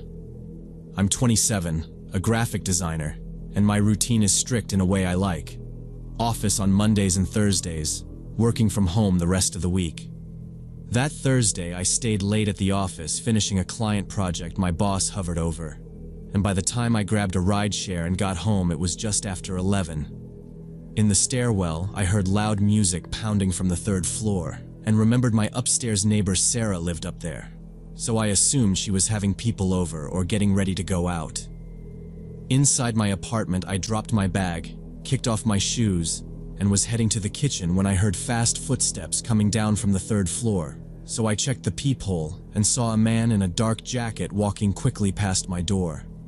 I only caught his profile: average height, dark hair, hands in his pockets, head down like he didn't want eye contact, and nothing about him screamed danger, so I just assumed he was one of Sarah's guests leaving early and went back to my laptop. About 10 minutes later, the music cut off in the middle of a song like someone had yanked the plug, and maybe half a minute after that, a single heavy crash shook the ceiling. Then everything went completely silent in a way that instantly made me sit up. I texted Sarah through Messenger. "Everything okay?" Heard a loud crash. Watched it stay stuck on delivered, then called her. And as it rang, I heard her ringtone faintly through my ceiling with no footsteps or movement, then listened to it go to voicemail twice without anyone picking up. I don't usually jump straight to worst-case scenarios, but the mix of loud music, that crash, and her phone ringing in what sounded like an empty apartment felt wrong enough that I grabbed my jacket and keys, put my shoes back on, and headed up to the 3rd floor. The hallway was empty, but light showed around Sarah's door, and as I got closer, I saw it was standing slightly open, even though our doors usually lock shut. So I stopped, listened to the silence, knocked, called. "Sarah, it's Lauren from downstairs," and finally pushed the door wider. Stepping inside, I saw her living room trashed, the coffee table on its side, a broken vase and water across the floor, and on the hardwood dark smears and drops leading toward the couch that I finally realized were blood. Sarah was lying on her side near the base of the couch, hair over her face, one arm twisted underneath her, and there was a dark, wet patch around her head that made my stomach drop in a way I don't think I'll ever forget. I dropped to my knees beside her, called her name, pressed my fingers to the side of her neck until I found a weak, fast pulse, then grabbed my phone, dialed 911, and told the dispatcher my neighbor was unconscious and bleeding in what looked like a ransacked apartment. The dispatcher kept me on the line, asked if she was breathing and if I saw any weapons, then told me to put pressure on the wound with something clean. So I grabbed a towel from a nearby chair and pressed it firmly against the side of Sarah's head. Sarah made a small noise in her throat. Her eyelids fluttered for a second and rolled back, and I kept pressure on the towel, repeating, "You're okay, just stay with me," while I knelt on the hard floor listening for sirens. Into the phone, I haltingly explained about the loud music earlier, the abrupt silence and crash, and how I'd found Sarah on the floor, trying to give the dispatcher everything I could remember while I stayed there holding the towel and waiting for the ambulance and police to arrive. Footsteps sounded in the hallway outside, slow and heavy, stopping at the open door, and when I finally looked up, the same man in the dark jacket was just standing there watching us. "What are you doing here?" he asked aggressively. In that second it hit me that he wasn't just some random neighbor. He was the one who had flipped the table and left Sarah bleeding on the floor. He looked from me to her and back again like he was deciding how much time he had. "I called the police. They're already on their way," I said. That was a lie, but I made my voice sound steady and kept my hand on the towel at her head. For a moment he just stared at us, jaw tight, and I remember thinking if he stepped inside, I would have to fight him. I shifted my weight a little, ready to grab my phone and swing it if I had to. Instead, he swore under his breath, spun around, and ran down the hallway. A second later, I heard the stairwell door slam. I stayed on my knees next to Sarah, too afraid to leave her to go close the door. The dispatcher was still in my ear asking if he was gone and telling me officers and paramedics were almost there. About 5 minutes later, I heard boots on the stairs and voices in the hall. 2 EMTs and 2 police officers came through Sarah's open doorway. The EMTs went straight to her, and one of the officers gently pulled me back so they could work and led me a few steps into the hall. While they checked her breathing and put a collar around her neck, the officer asked if I knew the man, what he looked like, and how long ago he had left. They took Sarah out on a stretcher and told me she had a serious head injury, but was breathing on her own. Later, I found out it was a concussion and a skull fracture. She went into surgery and didn't wake up afterward. For a full week, I kept replaying the crash and his face in the doorway every time my phone buzzed. After that week, the detective called to say Sarah had finally woken up. I went back to the station to go over my statement again. He told me that when Sarah was clear enough to talk, she said the man was her ex-boyfriend. He had been calling and texting all week, asking her to meet so they could talk, and she kept saying no. That night he showed up drunk, pounded on her door, and when she told him to leave, he kicked the lock until it gave and forced his way in. They arrested him 3 days later using the security cameras from the building entrance in the street. The detective showed me a still image, and it was the same dark jacket and the same face I had seen through my peephole and in Sarah's doorway. During interrogation, he told them he had planned to come back up and, in his words, take care of the witness if anyone had seen him. He said he ran when he heard me say the police were already on the way, because he thought they might be outside. Hearing the detective repeat that, knowing he had been seconds from walking farther into that apartment, made my legs feel like they might give out. They arranged extra patrols past my building while the case went forward and gave me an officer's direct number to call if anything felt off. I kept my door double-locked, stopped wearing headphones at home, and lay awake half the night listening for footsteps in the hall. 2 months later, I broke my lease and moved to a different neighborhood. I lost money on it, but I couldn't keep walking past that stairwell or hearing his footsteps in my head every time I hit the second floor. In the new place, I still pause when neighbors blast music, and if I hear a crash on the other side of the wall, I freeze until I hear someone laugh or talk. Sarah recovered physically and doesn't live alone anymore. As soon as she was strong enough, she moved to stay with her family in another state. We text sometimes about work or random stuff, but we don't talk about that night. I think we both know exactly what we're not saying. I still catch myself wondering what would have happened if I hadn't been working late that day, or if I'd decided it was none of my business and turned up the TV. I'm glad I trusted my gut and went upstairs and that she's still alive, but I also wish none of it had ever happened, because now every time music cuts off suddenly in my building, I stop and listen, just to make sure there isn't someone else lying on the floor waiting for help.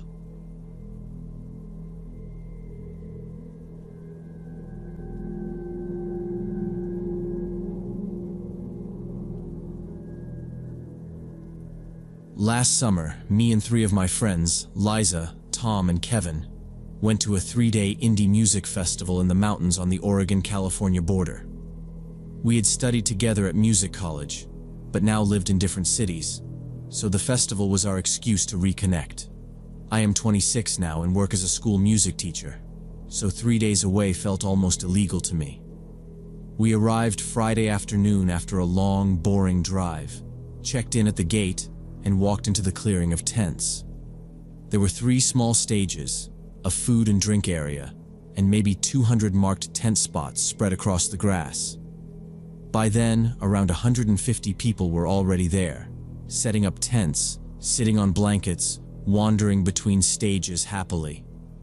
We chose a spot near the trees, close to the main stage, and the guys immediately argued over the tent instructions. I walked to the food area for water and snacks, and noticed staff with radios everywhere, which actually made me relax. That first evening we watched an indie band, drank cheap beer, met people from Portland and Sacramento, and everything felt straightforward. Saturday was similar. Music, food, conversations, plus an organizer visiting our tent to remind everyone the headliner started at 2 sharp. Sunday morning we woke up around 9, sweating in the tent, heads pounding a little but still in decent moods overall. The plan was to grab coffee, maybe catch an early acoustic set, then camp out by the main stage before 2. Tom reminded us about the waterfall the local volunteers had mentioned, supposedly only about 2 kilometers away on a marked trail. We went back and forth for a few minutes, but eventually everyone agreed it would be stupid not to go today. We packed 2 backpacks with water, a few sandwiches, fruit, and towels, then headed off toward the trailhead near parking area. A simple printed sign saying waterfall 2 kilometers pointed into dense forest, and soon we were walking single file in silence. We talked about work and old classmates, but I kept checking my phone, counting minutes so we would not be late. After about an hour, we reached the waterfall, small but pretty, with a shallow pool and another festival couple already there. We swam in the freezing water, lay on the rocks to warm up, ate, and took too many stupid photos there. Around noon, Tom checked the time and said we should head back if we wanted good spots for the headliner later. The hike back felt quicker, maybe because we were watching the clock and I thought I heard faint bass behind us. When we stepped out of the trees into the clearing, something felt off, though it took a moment to register properly. All the tents were still standing, including ours, the stages and food trucks untouched. But there was not a single person. We walked forward slowly, looking around. Liza joked it was performance art, but nobody laughed, and the organizers' cars sat there. It did not look like anyone had packed up, so we started checking rows of tents, calling out as we walked. In one tent I saw unzipped sleeping bags, clothes piled everywhere, a phone charging on a battery pack, and a wallet. Another had a pair of shoes half pulled on beside the door, as if someone had been interrupted getting dressed suddenly. Near the main stage we found a folding table with half-drunk coffees and a tablet showing today's schedule and clock. The time in the corner was a little after 2. Nobody on stage, nobody even near it when we shouted again. Tom pulled out his phone and called one of the organizers whose number he had saved from buying merch on Saturday. It just rang and went to voicemail. He tried again with the same result, and the empty field suddenly felt dangerous. Kevin said, very quietly for him, that this was not normal at all and we needed to call police about it. Tom dialed the local police station on speaker, and when a woman answered, I tried to explain everything we saw there. Police showed up about 40 minutes later. 2 officers in a patrol SUV and an older man in a tan shirt who introduced himself as the county sheriff. Seeing the empty field with all the tents still up wiped the relaxed look off his face. They had us wait by the food area while they did an initial sweep, walking the rows of tents, calling out, checking behind the stages. After 10 minutes of that, the sheriff came back and asked us again if we were sure we had seen people here that morning. We told him about the bands, the volunteers, the couple at the waterfall, the reminder about the 2 o'clock show. He kept looking past us at the main stage like he still expected someone to wander back any second. Once they realized nobody was going to appear, they switched into full procedure mode. One officer stayed with us, taking our basic information and holding on to our IDs, while the sheriff and the other officer checked the forest edge around the clearing, following the first parts of the trails. Radio traffic started going back and forth, short clipped messages we couldn't follow. Within an hour, 2 more patrol cars rolled in, then a search and rescue truck with orange vests and gear. They fanned out into the woods in small groups, calling, blowing whistles, coming back more annoyed each time. From where we sat, all we saw were uniforms disappearing into the trees and coming back shaking their heads. What made it worse was all the personal stuff left behind. The officers started taking photos and writing numbers on tags, but there was no way to tag everything. There was just too much. Phones were still plugged into portable chargers inside open tents. Wallets sat on top of backpacks. Coolers stood open with ice half melted. A stroller was parked near one of the RV's car keys hung from lanyards tied to tent poles.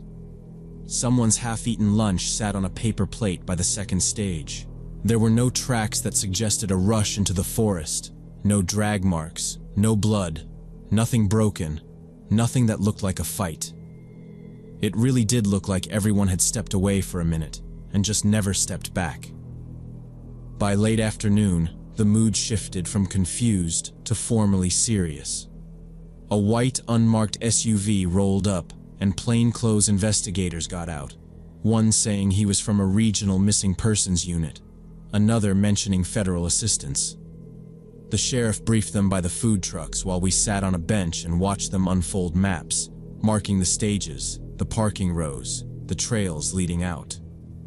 Close to evening, a helicopter came, circling the clearing and the tree line again and again. From the ground, nothing changed. They separated us for full interviews at folding tables, keeping our phones in front of them and asking for passwords. I told the story over and over, Friday to Sunday, down to what we ate. They checked our timelines against each other and against card receipts. One investigator finally said, almost to himself, that around 150 people were unaccounted for. We were allowed to leave the next day after questioning and a walk of the grounds.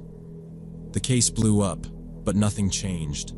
Cars and tents collected by families. No notes, no damage, tests, wild theories. I still dream about that empty camp, the coffee cups and charging phones. We talk sometimes, but never go to festivals. Whatever happened to everyone else passed through while we were at the waterfall.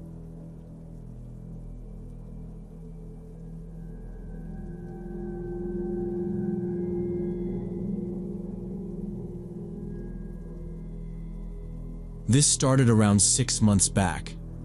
I first noticed him at the grocery store on a Thursday evening after work. I was grabbing a quick dinner and some basics. Tall guy in a dark jacket stood in the next aisle, cart empty, looking my way instead of at the shelves.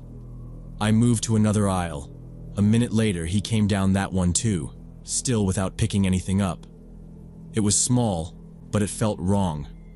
I rushed through the rest of my list, went straight to self-checkout, and paid without looking around.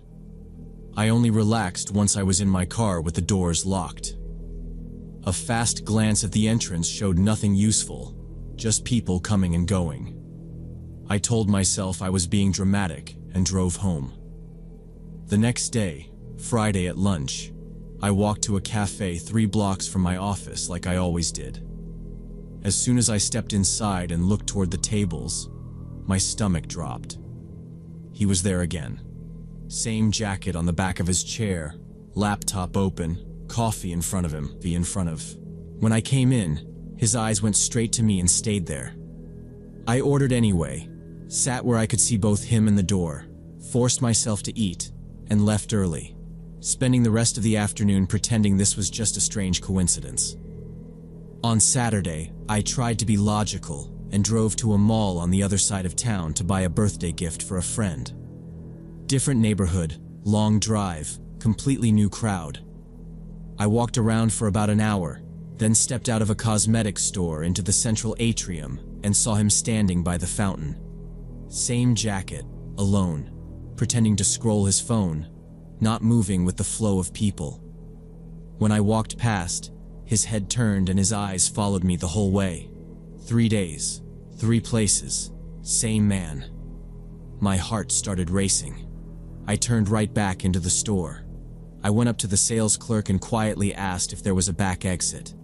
I told her a man had shown up near me 3 days in a row, and he was outside right then. She didn't question me. She glanced toward the front, saw him, and her face went serious. She called mall security and kept me near the back.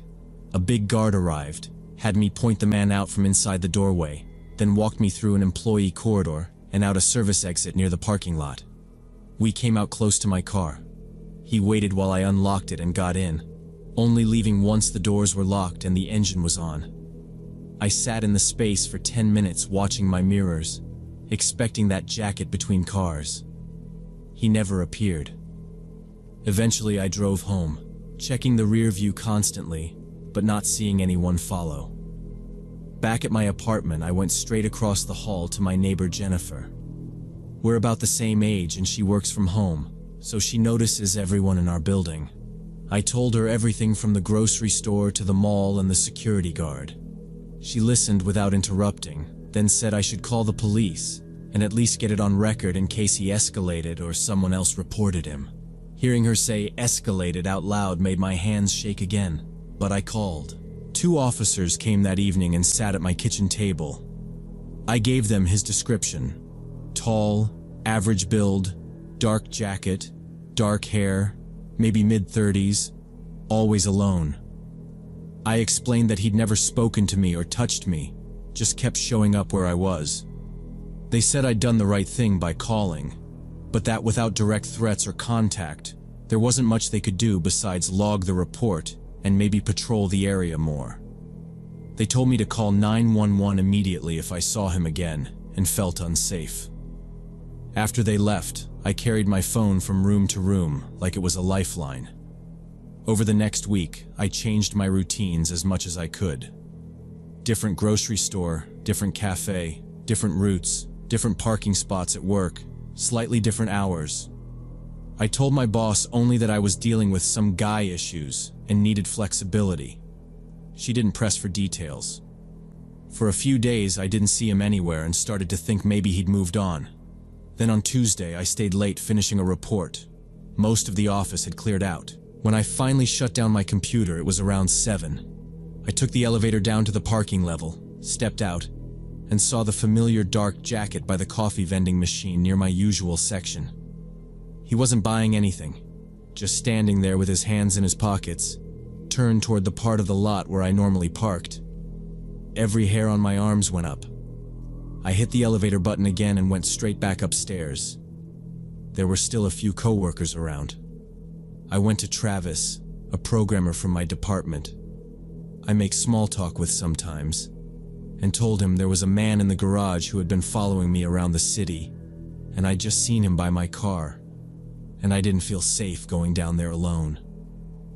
Travis stared at me for a second, then said, "Yeah, of course," grabbed his backpack, and walked with me to the elevator. We rode down together. When the doors opened, the man was still by the vending machine. The second he saw I wasn't alone, he straightened, turned away, and walked quickly toward the far end of the parking lot without looking back. Travis watched him disappear behind a row of cars, then turned to me and offered to follow me home. I said no. I just needed him to wait until I got in my car and drove away. Instead of going home, I drove to the police station. I was still shaken from seeing him in the garage, and sitting in my apartment doing nothing felt wrong. At the front desk, I said I'd already filed a report about a man following me and that I'd just seen him again at my work parking lot. The duty officer opened the report and had me go through everything.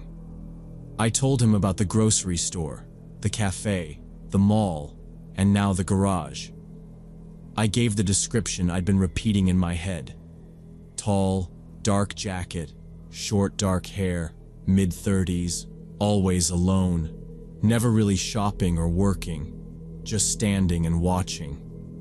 He asked if it could be an ex, a co-worker, a neighbor, anyone I'd argued with.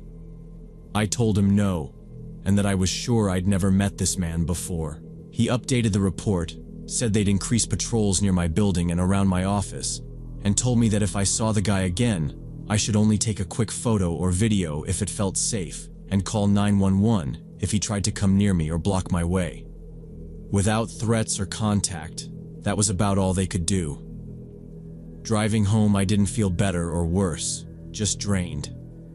I'd done what you're supposed to do, but it still depended on me seeing him first.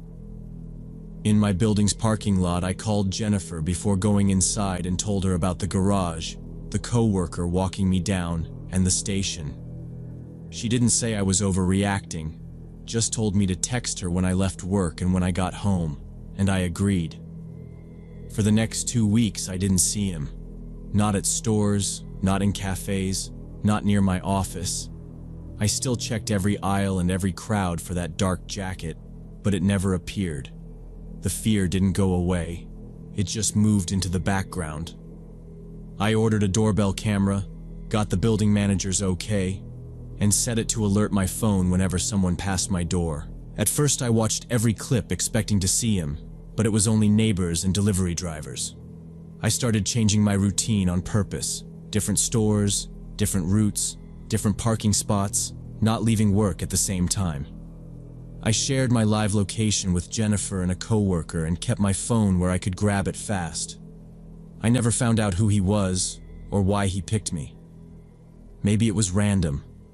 Maybe he knew me from somewhere I don't remember. Not knowing scared me more than seeing him, because there was no clear reason and no moment where I could say it was over. I don't know if he's still out there or if he moved on after the police got his description. Some nights I still check my windows and door, then tense up when an unknown number shows on my phone. My friends tell me to let it go, that he probably got scared or was clueless, or that he's focused on someone else now. But I can't forget how he watched me in that mall, or how he knew when I'd be in that parking garage.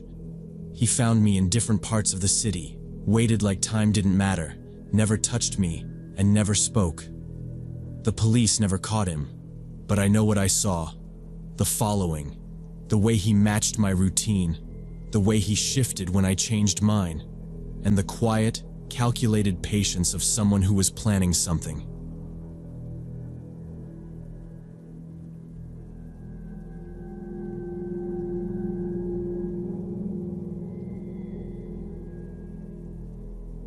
Through 3 days after moving in, I saw something in the living room mirror that made my blood run cold. A reflection of a figure that wasn't actually there. But let me back up. I'm 28. I do interior design, and I live in a suburb with my roommate Monica. She breeds rare tropical plants, so her bedroom and the tiny office are packed with orchids and grow lights. My room is normal, the living room is shared, and we both look after her cat, Mirka. Because Mirka chews leaves, Monica has one rule when she travels. Bedroom and office doors stay closed, always. Most weekends she's gone at plant exhibitions. My job is watering. Every morning I water her orchids. Every evening I mist them and check the soil. That Thursday she left for a 3-day conference in Portland. Before she rolled her suitcase out, we did a quick walkthrough. She pointed at each door, then shut her office door herself. I remember her tugging it twice and making me try it so I'd feel the latch catch. Friday morning I did the watering. All doors with plants behind them were closed. I checked Monica's office, my room, the main door, then went to work. The day was the usual mess of clients and emails. Nothing felt off until I came back around 7 with my laptop bag and the little metal watering can. As soon as I opened our apartment door, I smelled something that didn't belong. Not soil, not fertilizer, not cat food. Men's cologne. Not strong, but fresh enough that it felt recent, like someone had been in there. The hallway outside hadn't smelled like that. Inside, it did. We don't have guys over. Neither of us had given anyone a key. I stood there a second, door half open, trying to blame it on someone's perfume rubbing off on my clothes, but it was stronger the farther I stepped in. I locked the deadbolt like I always do, called Mirka, here, and walked into the living room with the watering can. Our landlord had bolted a big mirror to the wall opposite the hallway. From the couch, you can see straight down the hall in the reflection, all the way to Monica's office. I started misting the plants by the window, half watching the spray, half thinking about work, until something in the mirror finally sank in. Monica's office door was slightly open, just a narrow black strip where white should be. From where I stood, I couldn't see the door itself, only the start of the hall, but the mirror showed it plainly, not closed. I had a specific memory of pulling that handle that morning.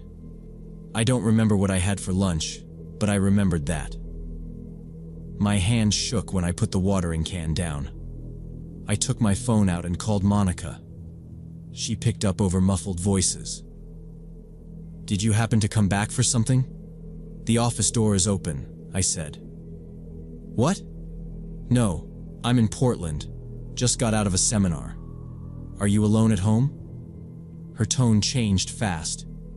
While she was talking, something moved in the mirror. At the edge of the frame, a shape slid across the hallway, fast but controlled, like someone walking with a purpose. For a second, it was just a shadow. Then I clearly saw a man's shoulder, the side of his head, and an arm as he stepped from the hallway into my bedroom. No sound. Just that easy, practiced movement straight into my room. I stood there facing the window, watching it happen behind me only in the glass. My voice, somehow, stayed calm. "Yeah, probably just the cat. Everything's fine. See you Sunday." I ended the call before she could say anything. Out loud, in a normal tone, I said, "Okay, Mirka, stop messing around," like I was annoyed with the cat. Then I walked to the front door, opened it, stepped into the building hallway, and closed it firmly behind me. I waited to hear the latch click, then took my hand off the knob and dialed 911 with fingers that didn't seem to work right. I was giving the dispatcher our address when I heard the deadbolt turn again. Our door opened. A man in his 40s in a dark jacket and jeans stepped out, pulling the door shut behind him like it was his apartment. He was average height, average build, nothing special, but his expression was completely flat. He saw me, focused, and started walking straight toward me. No, hey, no surprise, just that. I didn't wait. I ran for the stairwell. The elevator in our building is slow and noisy. If I got stuck waiting for it, that was it. I hit the stairwell door with my shoulder and took the first steps down 2 at a time. His footsteps hit the concrete right after mine. Heavier, steady, close. Half a flight down, I realized I was running toward a dark, empty street with nowhere to hide and nobody around. Upstairs, I at least had walls and locks. On the next landing, I spun and sprinted back up past him. My shoulder brushed his jacket. He swore and grabbed, fingers catching air, and I heard him turning as I forced my legs to keep moving. I reached our floor out of breath, yanked my keys from my pocket, and jabbed one at the lock. It slipped once, then went in. I twisted, shoved the door open, dove inside, and slammed it behind me, throwing the deadbolt. I stayed pressed to the wood. "Open up, bitch!" he yelled, pounding the door so hard the frame shook. Each hit came through my back. The dispatcher was still talking in my ear, but I couldn't answer. I shoved the phone into my pocket, scanned the room, and grabbed the only heavy thing in reach, my drawing tablet, from the console. Holding it like a shield, I backed into the kitchen. Everything went quiet for a few seconds. Then glass exploded from the direction of my bedroom, the fire escape window. He'd climbed in. I set the tablet down on the counter, grabbed the biggest meat knife from the block, and crouched behind the kitchen island, trying to control my breathing. He rushed in so fast it felt like the whole apartment shrank. The bedroom door banged, his steps crossed the living room, and then he was at the edge of the kitchen. I stayed crouched behind the island with the knife in both hands, staring at his shoes as they moved past the cabinets. He didn't look down. He went straight to the sink window, breathing hard like he expected it to be open. From where I was, I could see half his face, tight and focused. He hissed, "Where are you?" and checked the counter and the door to the hallway. His back was to me. That was the only advantage I had. If I stayed there, he'd just keep moving until he saw me. The front door was the only thing that made sense. I set the knife on the tile as quietly as I could. If I had to run, I needed my hands free. My legs shook when I stood and slid along the cabinets toward the doorway. He stepped back toward the living room just as I reached it. For a second, we were only a few feet apart. Then he turned left toward the bedrooms. I went right, staying against the wall. The front door was close. It felt far anyway. The deadbolt sounded loud when I turned it. I cracked the door, and the hinge gave that tiny creak I'd heard 100 times and never cared about. This time it sounded like an alarm. His head snapped toward me. "Hey!" he yelled. I yanked the door open and bolted into the hallway. "Help! Police!" My voice came out thin and high. I just ran. My neighbor across the hall, Vincent, opened his door at that exact moment. To me, he'd always been the quiet, retired Marine who said hi on the stairs. He saw my face, then the man coming out of my apartment, and his expression changed like someone flipped a switch. "Inside. Now," he said. I didn't argue. He grabbed my arm, pulled me into his place, and slammed his metal door just as the guy hit it from outside. The frame shook. Vincent threw the deadbolt, slid another lock, and leaned his shoulder into the door like he'd done that move a lot of times before. From the hallway, the man started pounding and kicking. "Open the door! Open up!" Same voice that had screamed through my door, only more wild. The metal barely moved. Vincent didn't move either. "Cops already coming?" he asked over his shoulder. "Yeah," I said. 911. "Good. Stay back," he told me. We listened to the banging and yelling. Then it stopped. We heard hurried steps going toward the stairs. Vincent stayed pressed to the door, counting quietly. Sirens started getting louder outside a few seconds later. After that, everything turned into uniforms, radios, and questions. They cleared our floor, checked my apartment, then spread into the area. They picked him up not far from the building, walking fast like he was just out for air. There was still glass on his jacket from my bedroom window. At the station, they told me his name. It meant nothing to me. When Monica rushed back and heard it, she just sat down and stared at the wall. Later, when I was a little calmer, she explained. Years ago, when she first started breeding orchids, he'd been her business partner. 2 people, tiny setup, big promises. He got obsessed with a hybrid orchid idea and wanted to push it through any way possible. She refused to fake papers or cut corners. They fought, she ended it, and she registered her work without him. he never let it go. According to the detective, he'd convinced himself she'd stolen his idea and ruined his career. He still knew her habits. He knew about the weekend conferences. They found notes in his car with our building and her travel dates written down. He'd been watching the place, waiting for a time she'd be home alone. When he realized she was away and saw me instead, he decided I was a problem. The detective said it straight. I was a witness he wanted to eliminate. The psych report later called it paranoid disorder with fixation on Monica and the orchids. That phrase showed up in every call and letter from the prosecutor, and in the final paperwork they made us sign. In the end, he was sent to a secure facility instead of a regular prison, and they told us he wouldn't be out for a long time, with alerts if anything changed. Vincent and I became friends after that. He says his combat training just kicked in automatically when he heard me screaming and he acted without thinking. I still flinch at unfamiliar reflections. I still check every lock and window before bed. And sometimes I catch myself wondering what would have happened if he hadn't been home that evening, but I try not to think about it too much.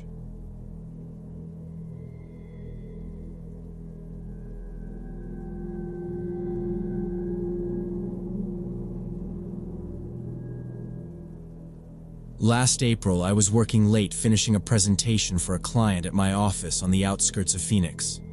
I'm 31, a sales manager, and this client was important, so I stayed until everything looked perfect. Around 11 at night, I finally sent the slides, locked our glass door, did my usual quick check of lights and windows, and took the elevator alone down to the underground parking garage. The garage was almost empty. My car sat near the middle, and 3 other cars were scattered along the far row. It was bright but very quiet, just the buzz of the fixtures. I hit unlock, heard my car chirp, and started walking across the concrete. About halfway there, I heard a low groan somewhere to my left, like someone trying not to yell. I stopped and listened. The sound came again. Between 2 cars, maybe 20 meters away, I saw a man on the ground. He was lying on his side in a dark tracksuit, one leg bent under him, both hands gripping his ankle. I hurried over and asked if he was okay. Up close, his face was pale and sweaty, and he looked embarrassed more than panicked. He told me he'd slipped getting out of his car and that his ankle had gone sideways. When he tried to move it, he flinched hard and said he'd heard something crack, that it might be broken. Then he asked if I could help him up and get him to the exit. Said he'd call a taxi and go straight to the hospital from there. I asked which car was his, and he waved vaguely at the row behind him. None of the nearby cars had open doors or dome lights on, but I didn't think too much about that in the moment. I suggested calling an ambulance instead. He shook his head quickly and said his insurance only covered real emergencies, that he couldn't afford an ambulance bill for a bad sprain. So I got his arm over my shoulder and helped him stand. As soon as he tried to put weight on his right foot, his whole body dropped against me. He leaned almost his entire weight onto my side and ended up hopping on his left foot while we shuffled toward the ramp. He swore under his breath each time his injured leg moved even a little. On the way, he made conversation like he was trying to distract himself.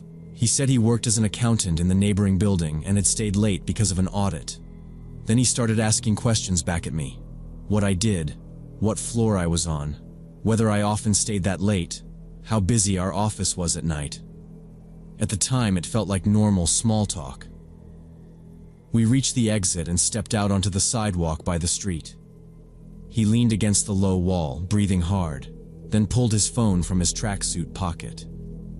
The motion looked pretty smooth for someone in that much pain, but maybe adrenaline does that.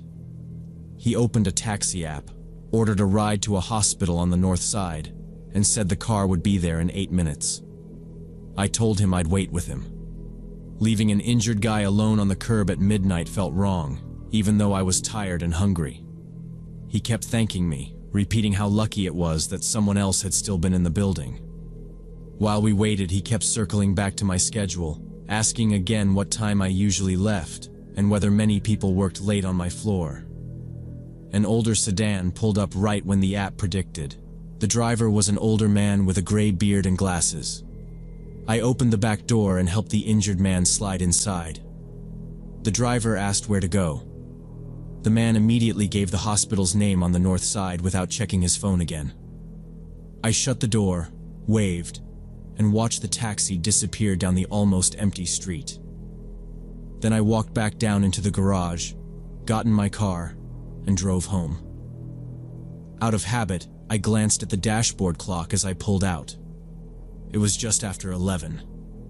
On the drive, I mentally filed the whole thing as one of those random late-night work stories. And honestly, by the time I went to bed, I'd mostly stopped thinking about it. The next day, during my lunch break, I went to a cafe near the office to grab something quick. In line, I ran into Mike, a colleague from a neighboring department. We don't hang out a ton, but we're friendly. So we grabbed a table and started complaining about clients, numbers, sales targets, all the usual. Then I remembered the ankle guy and told Mike what had happened the night before. He listened, then frowned and asked what time it had been. I told him around 11, maybe a little after, since I remembered seeing that on my dash. Mike stared at me for a second like he was checking if I was joking. Then he said he'd also been working late yesterday and had left the building at about 11:15.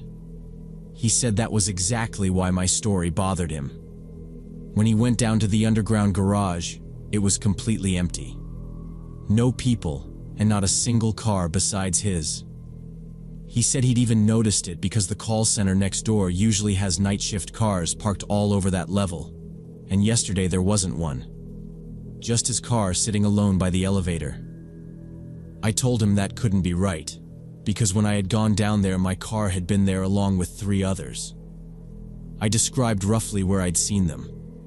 Mike didn't smile or try to argue. He just shook his head slowly and said he was sure. He'd parked right by the elevator where you could see the entire garage. I spent the rest of lunch trying to convince myself Mike was wrong, but the more I replayed it in my head, the less sure I was about my own memory. All afternoon I kept catching myself staring at the clock, thinking back to the walk across the garage. I remembered the echo of my steps, the groan, the tracksuit, the weight of him leaning on my shoulder. But when I tried to picture the other cars, they were just vague shapes in my head. No colors, no models, nothing specific, just 3 cars somewhere over there. By the time I finished work that evening, I had worked myself up enough that I decided to go check. It felt silly, but not checking felt worse. So instead of going straight home, I rode the elevator down and stepped back into the garage. It looked normal, a few cars scattered around, nothing that jumped out as strange. I walked to the spot where I thought I had first seen the man on the ground, between 2 spaces near the middle. I crouched and ran my hand over the concrete, looking for anything that said someone had fallen there. There was nothing. No scuff marks, no dropped keys, no bits of plastic, no spilled drink, nothing at all. I walked the route we had taken toward the exit, checking the floor as I went. Same thing the whole way. Just a clean, boring garage.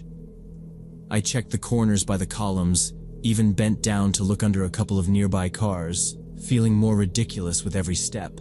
Back upstairs, instead of going back to my desk, I went to the small security office near the lobby. I know the night guard a bit from smoke breaks, so I asked if he could pull the footage from the garage exit around 11 the night before. I told him I thought I had seen something suspicious and wanted to check the time. He sighed about the system being slow, but he did it. Eventually, he found the right camera and we scrubbed forward until we saw me on the screen, shouldering someone and helping them toward the street. From that angle, the other person was mostly just a dark outline, a hood and a shape leaning into me. No face, no details. We kept watching. A taxi pulled up a few seconds later and stopped at the curb. I helped the person into the back seat and shut the door. The guard paused the video and tried to zoom in on the license plate, but the picture fell apart into big blurry blocks and glare from the headlights. Front and back, Both plates were just bright smears, no numbers at all. I asked if there were other cameras in the garage. He said 2 were broken, and the third only covered the entrance ramp, not the center rows. On that view, you could just see my car leaving up the ramp a few minutes later and nothing else. I still don't know what happened that night, whether it was innocent or planned. Sometimes I tell myself he really did twist his ankle and just need help. But then I remember his questions and Mike saying the garage was empty. Mike thinks it was a setup, that while I walked him out, someone else could have checked my car or tried to copy my keys. So for days afterward, I checked my wallet, laptop, documents, trunk, and accounts. Nothing was missing, but that feeling stayed, and now I only leave late with trusted coworkers.